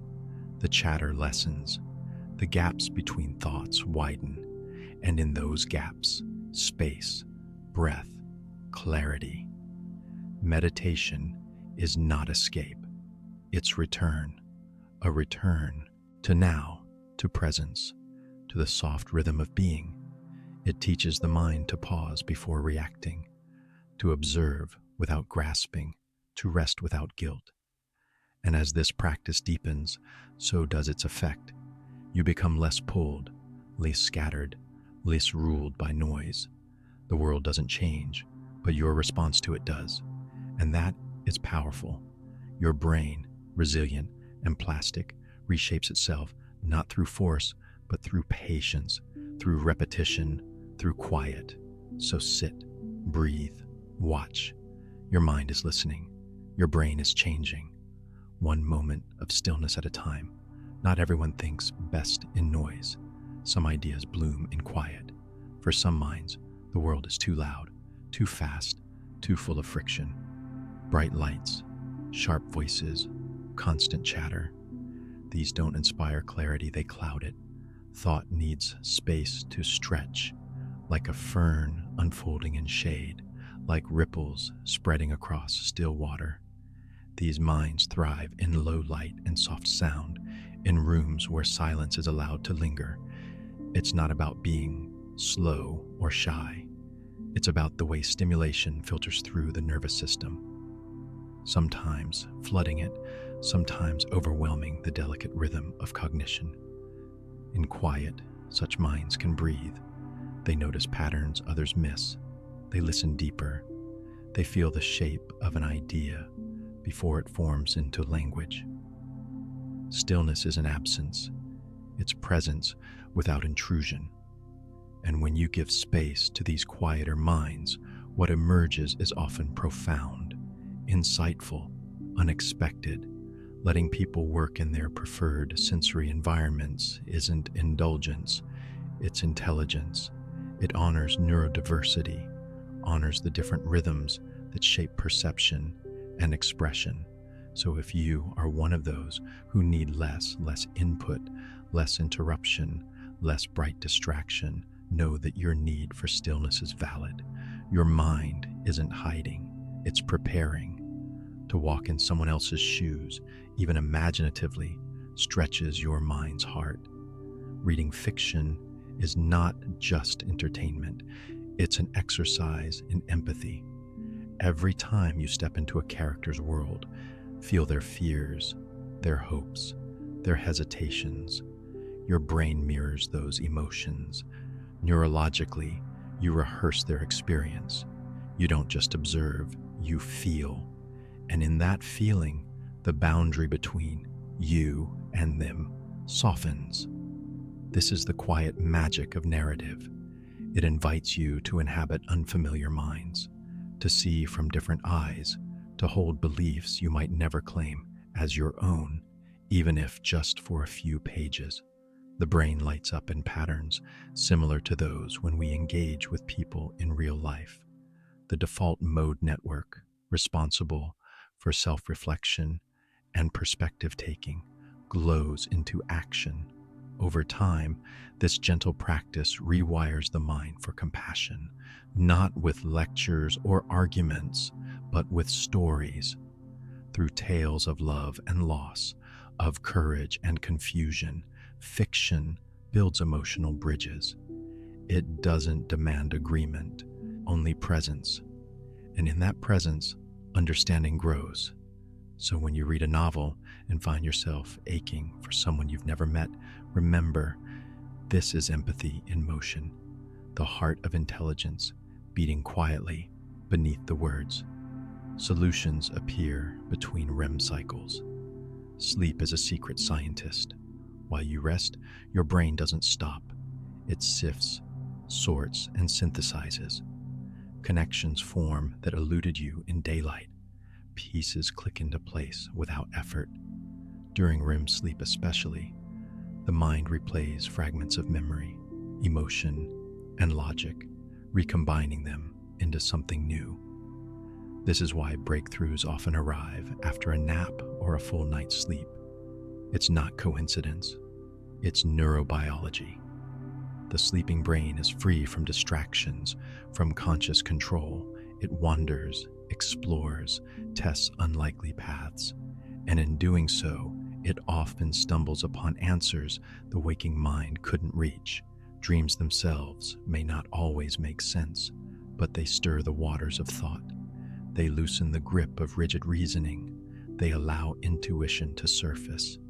Sleep researchers have found that creative problem solving improves with sleep, that ideas incubate better when given time and rest.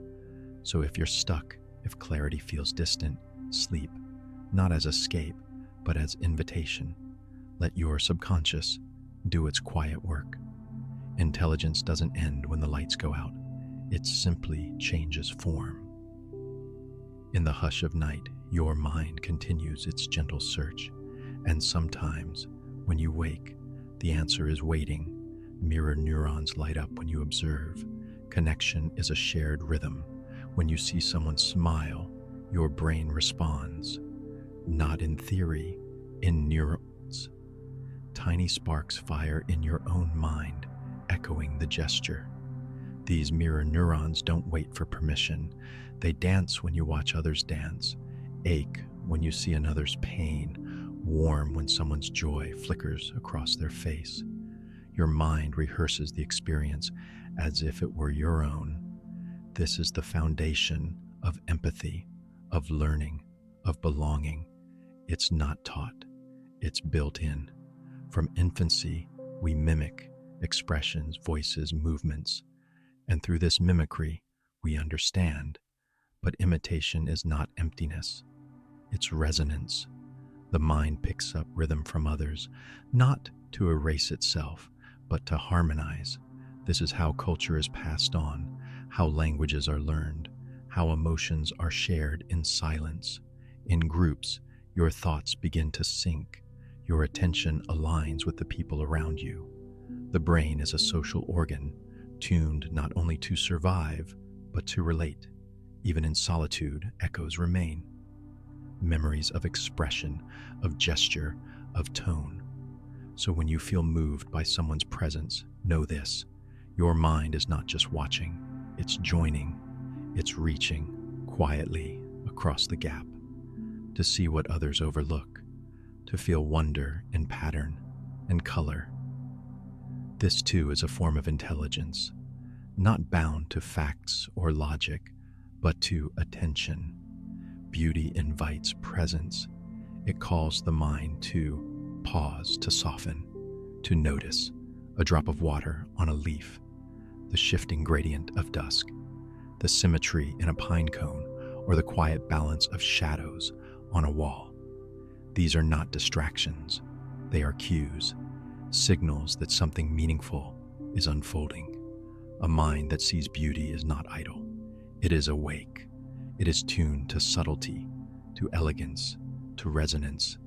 This kind of awareness doesn't need to explain itself. It simply feels, and through that feeling, connects. Artists, poets, and scientists alike often follow this thread. They begin with wonder, and from there, trace patterns that others miss. Seeing beauty can be an act of insight. It shows what matters to the observer, reveals an inner landscape where curiosity and care meet. And in a world that moves fast and speaks loud, the ability to find quiet awe is a gift. So if you find yourself stilled by the curve of a shell or the hush of falling snow, trust that your mind is doing something rare. It is listening without demand. It is learning through wonder, not as words, but as moods, as rhythm, as harmony. Some thoughts do not arrive as sentences. They come as feeling, as pulse, as the subtle rise and fall of mental tempo. They swirl like melodies, without lyrics, coherent, yet not bound by grammar. These are musical thoughts. They move in arcs, in tensions and releases, in repetition and surprise. The mind doesn't always think in lines.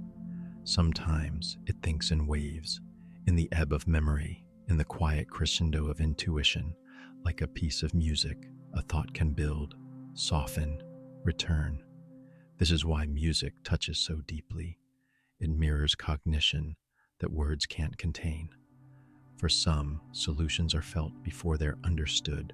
For others, the inner voice is more like a hum than a speech. This is not confusion. It is intelligence shaped by tone, by flow, by rhythm. In moments of clarity, you might find yourself humming without knowing why, tapping your fingers in time with a thought. That is the mind composing. Thinking doesn't always wear the mask of logic. Sometimes it wears silence and song. And in recognizing this, you allow space for more kinds of knowing. You learn to listen not just to what is said, but to what moves beneath. When immersed, moments stretch. One idea can feel like an hour. Time, as we usually feel it, begins to soften. The ticking fades. In deep thought, you're no longer moving forward second by second. You're suspended. One question, one idea, can expand and stretch the moment until the world outside recedes.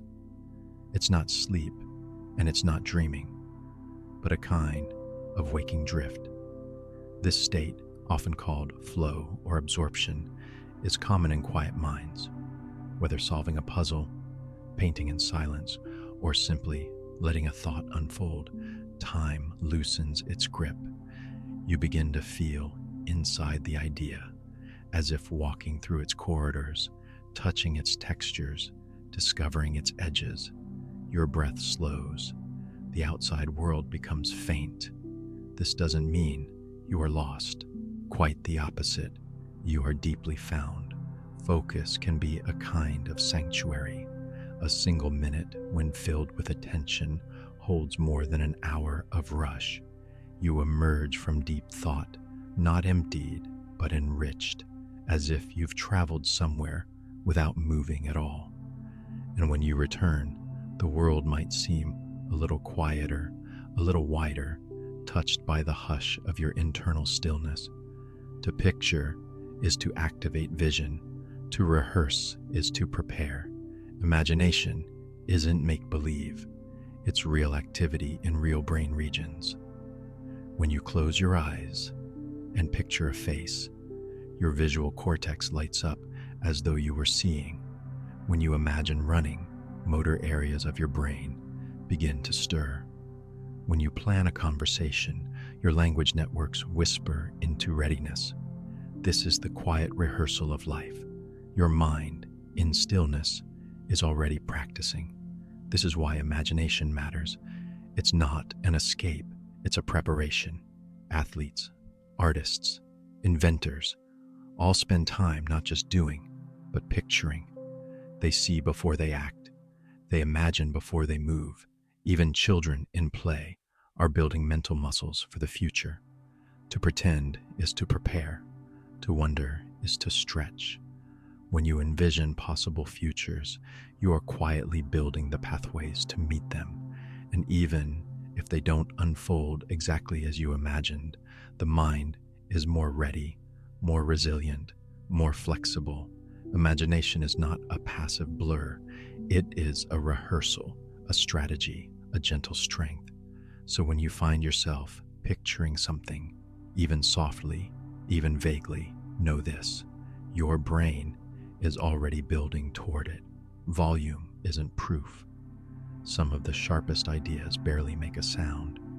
In rooms full of noise, insight can feel like a whisper, but not all intelligence seeks attention. Some of the clearest thinking happens in silence, far from the surface. Quiet minds often carry deep currents, not because they lack ideas, but because they are still weighing them, refining them, shaping them in the dark.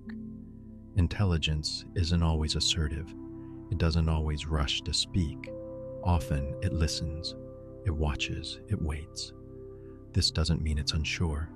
It means it's careful. It means it knows that precision is quieter than noise.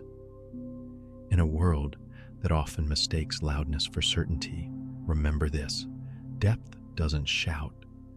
The roots of a tree do more work than its branches, and yet they remain unseen.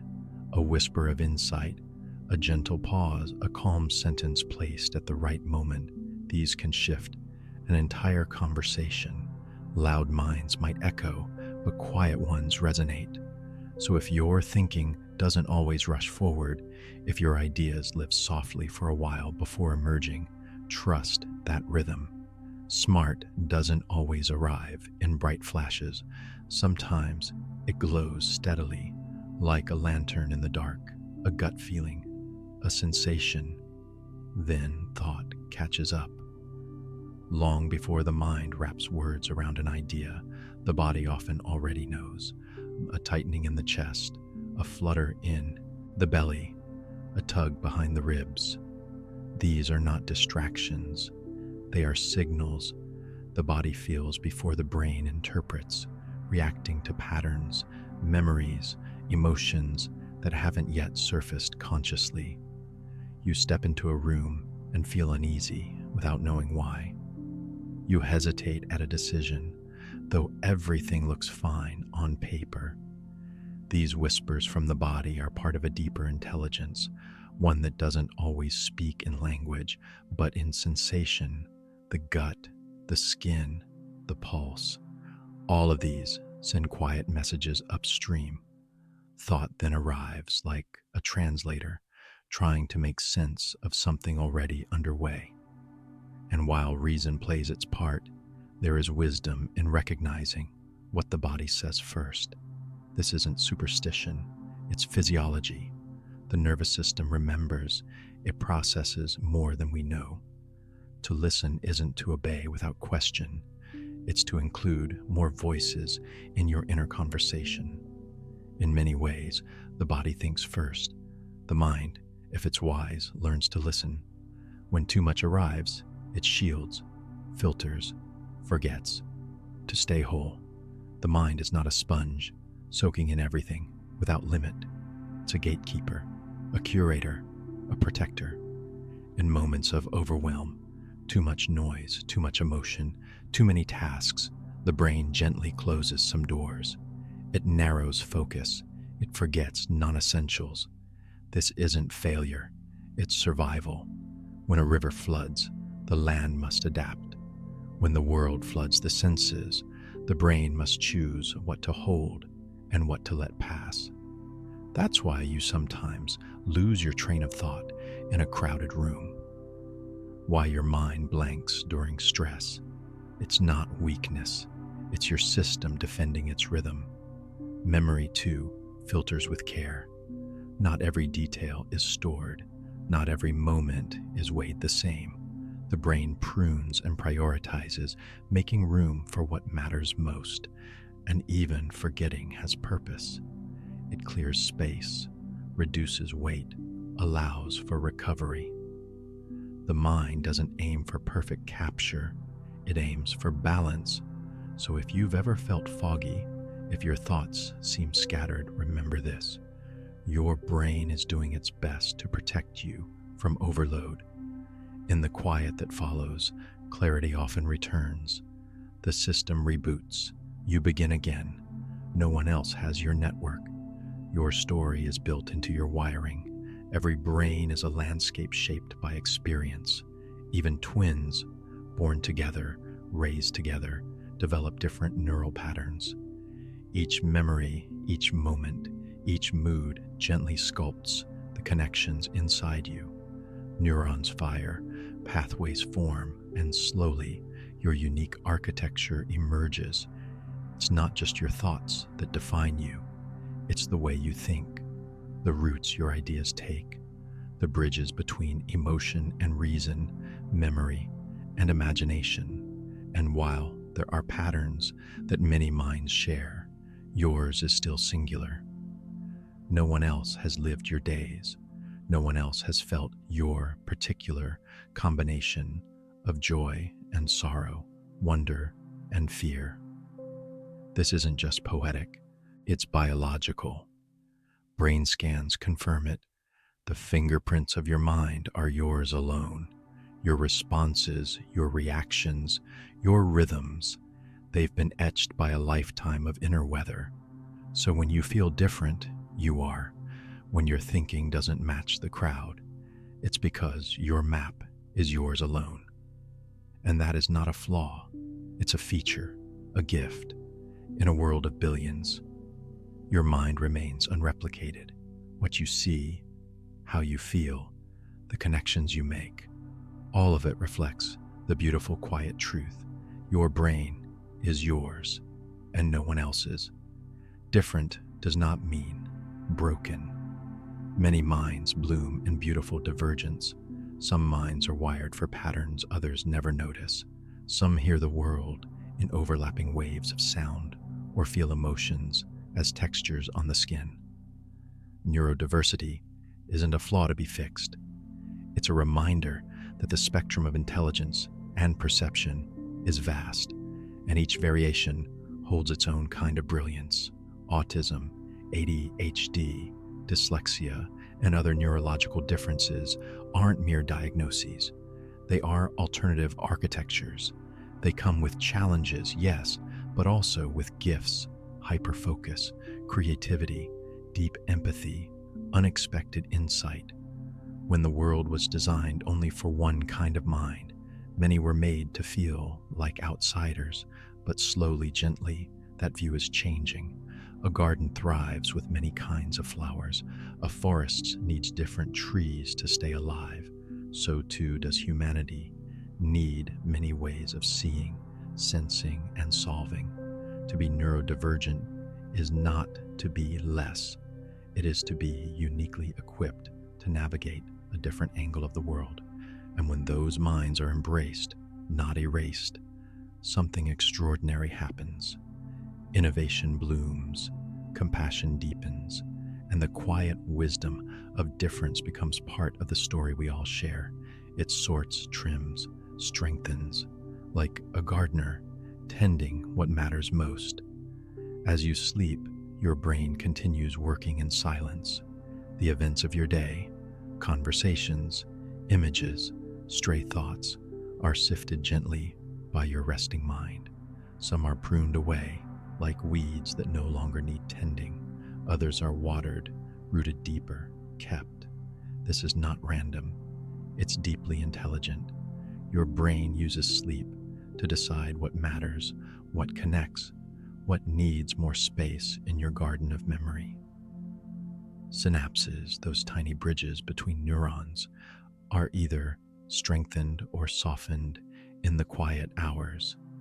Dreams may seem strange, but they're often stitched from these fragments, helping your mind test, feel, reframe. It's why problems sometimes feel easier in the morning, why something you studied before bed feels more familiar by dawn.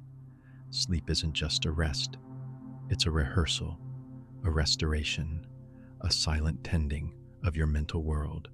And while you lie still, unaware, your brain is gently walking through the garden of your day, touching each leaf of memory, each bud of thought, deciding what to keep and what to let go. You wake not just refreshed, but reshaped.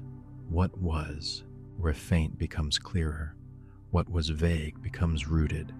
When the world goes quiet and the body rests, memory finds its anchor. Sleep does more than pause your day. It deepens it. During certain stages of sleep, your brain replays important moments in slow motion, strengthening the signals that were only whispers before. The lecture you almost forgot, the name you just learned, the feeling you couldn't quite place. These are brought forward, examined again, and stored more securely. It's like a librarian staying late, carefully filing books in the right place, adding notes in the margins, cross-referencing stories. What began as scattered impressions becomes organized, solidified, and just as a sculptor carves clarity from stone, the sleeping brain smooths and defines your experiences. That's why naps help learning, why dreams sometimes bring clarity, why things you didn't understand the night before begin to make sense in the morning. Sleep does not simply rest the brain, it completes the process of remembering. It draws lines between dots, it deepens grooves in the landscape of thought. And it does all this gently, quietly, like mist settling into valleys. Memory, in the presence of sleep, becomes less like a flicker and more like a flame. In darkness, the mind loosens, logic softens, feeling flows more freely. As the world dims and distractions fade, something shifts inside the brain. The structures that hold our thoughts tight during the day begin to relax. Linear reasoning gives way to loops and spirals. Imagination stirs with less resistance. The night is a playground for the subconscious, where half-formed ideas are allowed to breathe. In this softer space, your mind wanders, not aimlessly, but curiously, reaching into memories, brushing against emotions, weaving connections that daylight might dismiss. That's why reflections often arrive more vividly at night, why creativity deepens, why things that felt tangled during the day begin to unwind in the dark. The quiet amplifies subtle thoughts, turning a whisper into a wave, and as the external world fades, your internal world expands. It's not least rational, it's differently rational. Thought becomes intuitive, rhythmic, poetic. Time stretches, emotions deepen, insight flickers in corners. This is not a failure of the mind. It's a flowering, a nightly invitation to think in a way that feels rather than just solves. Difficulty deepens the roots. The slow path strengthens understanding. Struggle is not a sign of weakness. It is the forge of intelligence. When something is hard to learn, your brain doesn't simply give up. It rewires, it reshapes. The challenge carves new paths, lights up new regions, asks more of your attention. In the friction of not knowing, a deeper knowing begins. Mistakes become markers, hesitation becomes reflection, and the effort itself plants knowledge in richer soil. Like a tree that grows stronger against the wind, your mind learns how to hold, how to flex, how to stay. Easy knowledge is like shallow roots, fast to grow, quick to forget. But difficult learning builds endurance, depth, precision. There's a quiet intelligence in perseverance, in coming back again and again to something that doesn't yield easily. This is how understanding evolves, not in sudden flashes, but in the slow accumulation of effort. Each failure is not a falling, it's a shaping, and over time, that struggle becomes the scaffolding of wisdom, a strength that stays because it was earned. Stability calms the storm, predictability leaves room for deeper thought. For some minds, the unknown is not an adventure, it's noise. It pulls focus, frays the edges of thought, but routine, when chosen, becomes sanctuary. The same breakfast, the same walk, the same gentle rhythm to the day. In that repetition, the mind can rest its defenses. It knows what's next. It doesn't need to scan the horizon. And in that quiet, thought can deepen. Creativity can unfurl. Intelligence doesn't always need novelty. Sometimes it thrives in peace. Routine doesn't mean dullness. It means fewer surprises stealing your attention. It means more energy left for reflection, for synthesis, for dreaming. Brains that crave stability aren't rigid. They're precise. They function best with anchors, so their sails can stretch wider. A steady structure can hold vast inner worlds. And when routine is respected, not resented, it becomes a tool, a soft metronome that frees the music of the mind. For those who flourish in patterns, life becomes not a chase, but a steady unfolding, a calm, continuous becoming. Chimps craft spears, birds bend wires. Intelligence isn't only human. Across forests, oceans, and sky skies, minds that don't speak still solve, still create. In the dense jungles, a chimp shapes a branch into a hunting tool, selecting and sharpening with care, not instinct, intention. In the open fields, crows drop nuts onto roads, timing the cars to crack them open, then waiting for the light to change. This isn't mimicry, it's mastery. Elephants mourn, dolphins play games with rules, octopuses escape enclosures they've memorized in silence. These are not random acts. They are signs of memory, foresight, learning. Intelligence in the animal world is not less than ours. It is differently lit, differently expressed. It flows through feather, claw, and tentacle. It doesn't need words to count, doesn't need grammar to plan. The mind, it seems, blooms wherever life feels and adapts. Even in creatures we once overlooked, like ants building living bridges or spiders shaping webs unique to their experiences, there is thought. Not human thought, but thought nonetheless. And when we slow down and watch, really watch, we see that intelligence is not the crown of evolution. It is the thread that runs through all life, clever, quiet, and wide. The desire to ask, to wonder, to peer around the edge. That's curiosity, and it might be the oldest form of intelligence. Before there were tools, there was the instinct to explore, to push against the boundaries of what's known. A child peeking behind the curtain, a wolf testing a new path through the snow. Curiosity is not idle, it's active, it seeks, it stirs the mind awake, reaching for patterns, for insight, for connection. It's what compels us to stare at stars, to disassemble clocks, to ask why, even when no one is listening. Curiosity doesn't need a reason. It is the reason. It moves through questions, not answers. It lives in the gap between knowing and not knowing.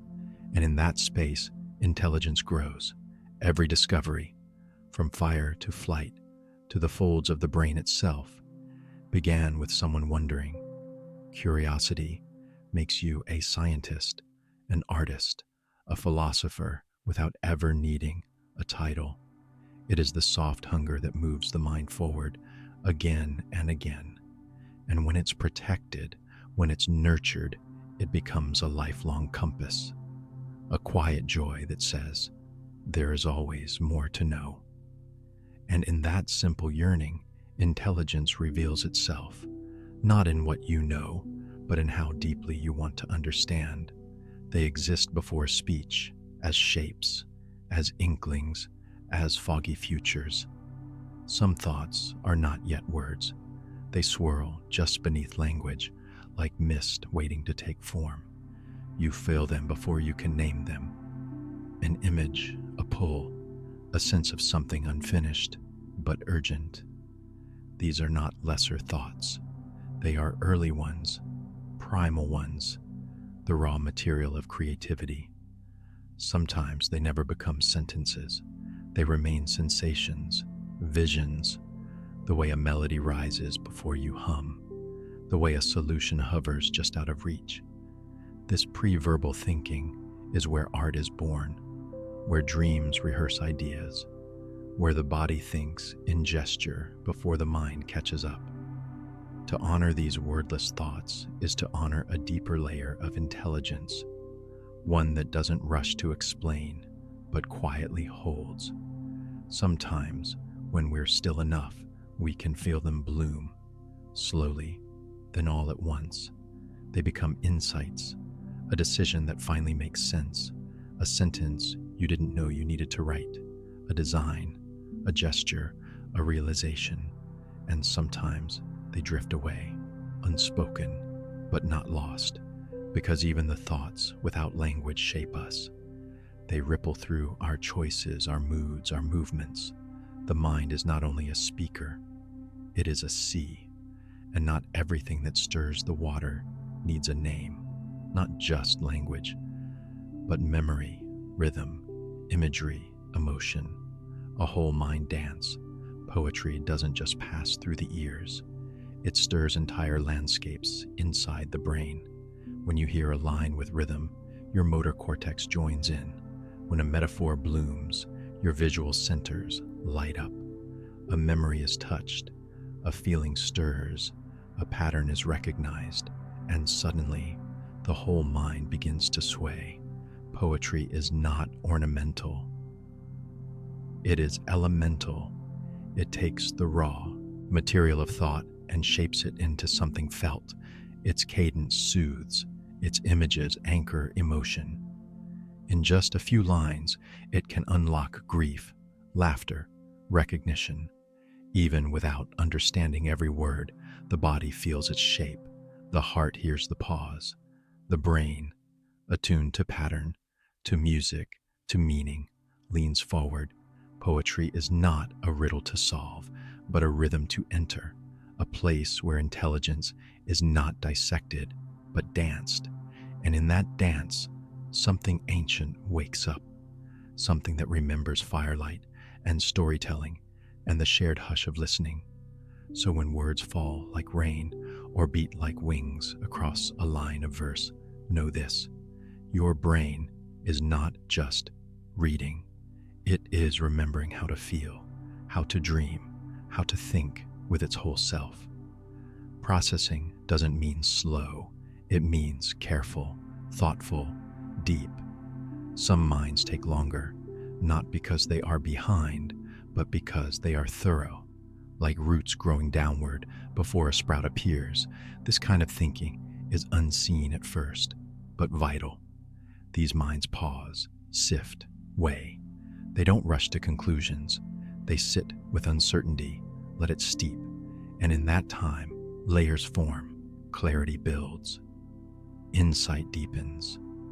Recovery time isn't a weakness, it's a rhythm. Just as muscles need rest to grow stronger, thoughts need space to settle. In overstimulated worlds, some minds withdraw to protect their clarity. They shut out noise to hear their own signal. It's not avoidance, it's strategy. The brain that rests well thinks well, and sometimes that pause is the reason understanding comes at all. So, if your mind takes time, if you need silence after sound, solitude after chaos, stillness after effort, honor that. That is how your intelligence breathes. It is not about speed, it is about presence, precision, depth. And what blooms from that soil is not just smart, it's wise. Some minds move in visuals, mechanics, instinct. Speech is not the only proof. You can be brilliant and silent, gifted and wordless. Intelligence is not a performance. It is not limited to vocabulary, to speed of reply, to clever phrasing. It lives in how you notice patterns, how you solve puzzles others don't see, how you sense the tension in a space or the beauty in a design. A mind can build without narrating, It can see connections without explaining. Some people speak in shapes, in gears, in textures. They feel their way through systems, sense how parts align, move through the world with quiet intuition, and their silence isn't emptiness. It's listening. It's thought taking another route. Language is powerful, yes, but it's not the only highway for ideas. Intelligence flows through music, sculpture, movement, architecture.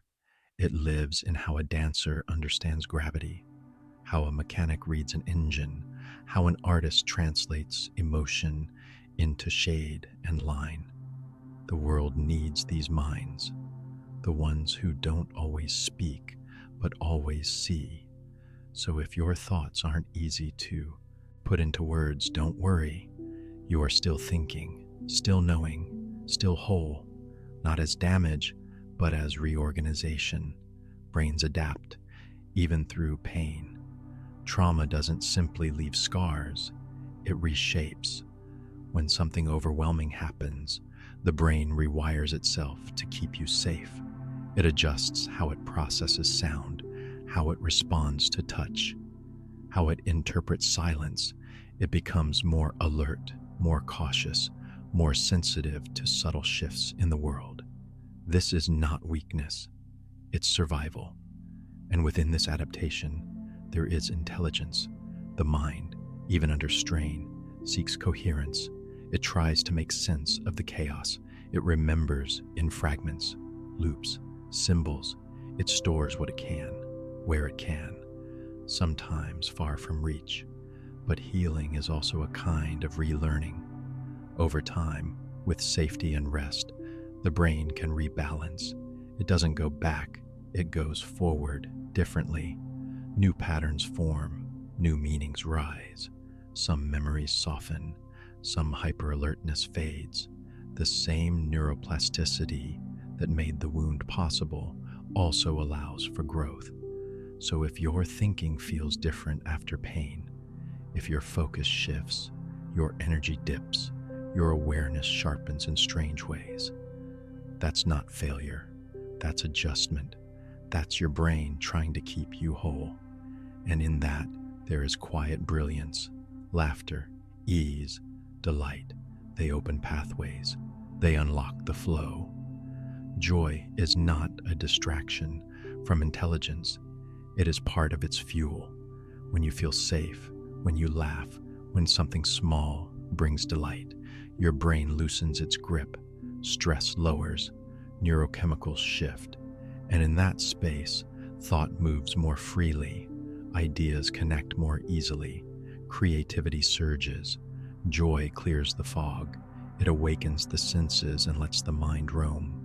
When you feel pleasure, dopamine rises, a neurotransmitter that not only signals reward but supports learning and motivation. It nudges you toward curiosity, toward effort that feels worth it. In joyful states, your brain takes in more, encodes more, remembers more. Joy isn't frivolous, it is fertile.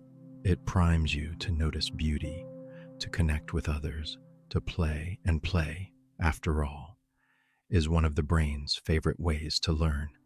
Even the smallest joys, a warm drink, a good song, a gentle breeze, soften your inner critic, ease your doubts, and let thoughts stretch their legs. So when your mind feels blocked, your focus tangled, your motivation dim, don't just push harder. Try softness, try laughter, try joy. It might be the very key your intelligence was waiting for. It runs futures like film reels, preparing gently, silently. The brain doesn't just react, it rehearses. Even when you sit still, it spins simulations. It imagines how conversations might unfold, how choices might ripple, how tomorrow might feel. This isn't fantasy, it's preparation. The prefrontal cortex, memory systems, and emotional centers collaborate quietly, casting forward to create possible futures. And you do this constantly while walking, while washing dishes, even while falling asleep. It's a quiet, unconscious effort to make life more navigable. Your brain tests scenarios, adjusts predictions, makes maps, and in that simulation, you gain a sense of control. Even if reality never matches the rehearsal, the act of imagining softens fear. It makes uncertainty more familiar. Athletes do it before games, musicians before concerts. We all do it before difficult conversations. And sometimes the simulation reveals something unexpected, a new idea, a better question, a clearer boundary. Even dreams may be part of this future rehearsal, sorting through fragments, weaving emotional logic into symbolic preparation. So, if your mind seems far away, wandering into what ifs, and maybe some days, know this: it's not wasting time. It's sketching blueprints. It's rehearsing the dance of days to come, knowing when to release, when not to grasp. True intelligence is not always about accumulation. It is also about surrender, the wisdom to pause instead of pursue, to exhale instead of explain.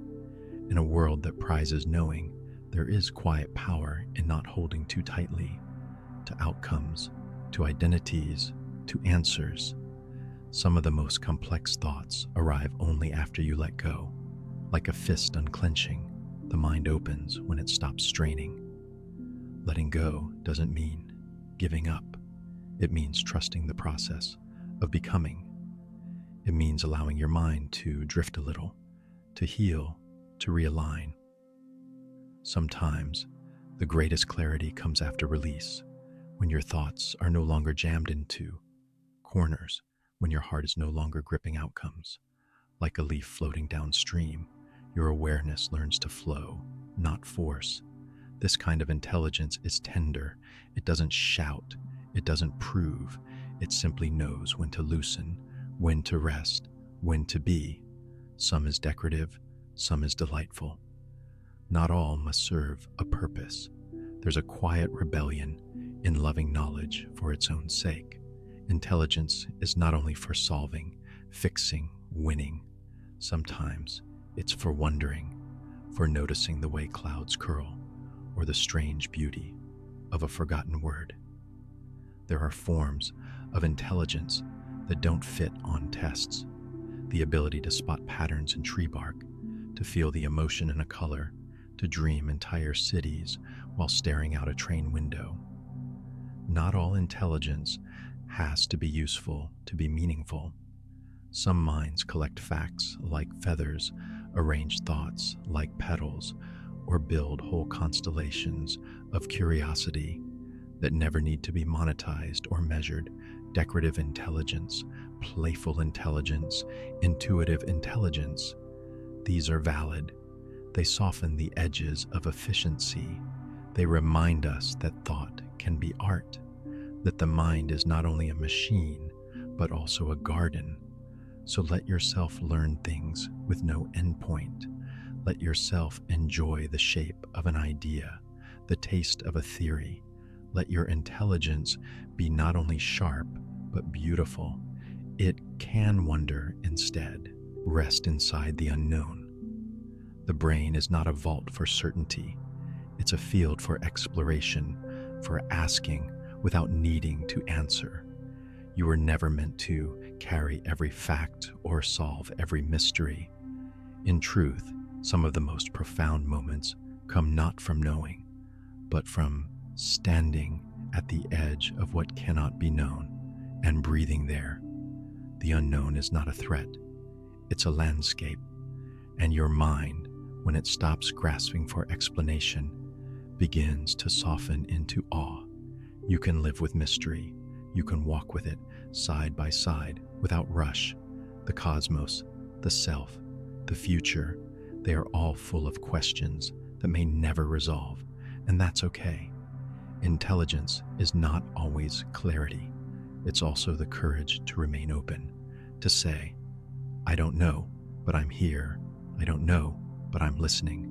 Wonder does not require a conclusion. It simply asks you to be present, to feel the vastness, to rest without needing to explain the stars. Even now, in stillness, in softness, in sleep, you do not need to earn intelligence.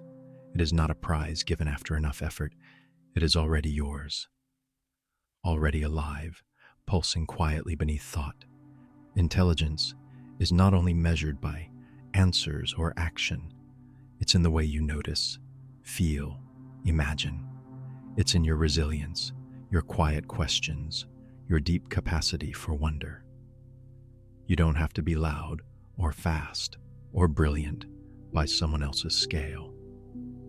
Even when you're resting, especially when you're resting, your brain is working in invisible ways, sorting, healing, dreaming. Intelligence isn't always awake. Sometimes it hums gently beneath the surface, like a tide you barely notice. So trust this, you are already enough, not tomorrow, not once you've finished learning or done more. Right now, as you are, in the hush between thoughts, in the gentle rhythm of your breath, you are intelligent, you are whole, you are already complete.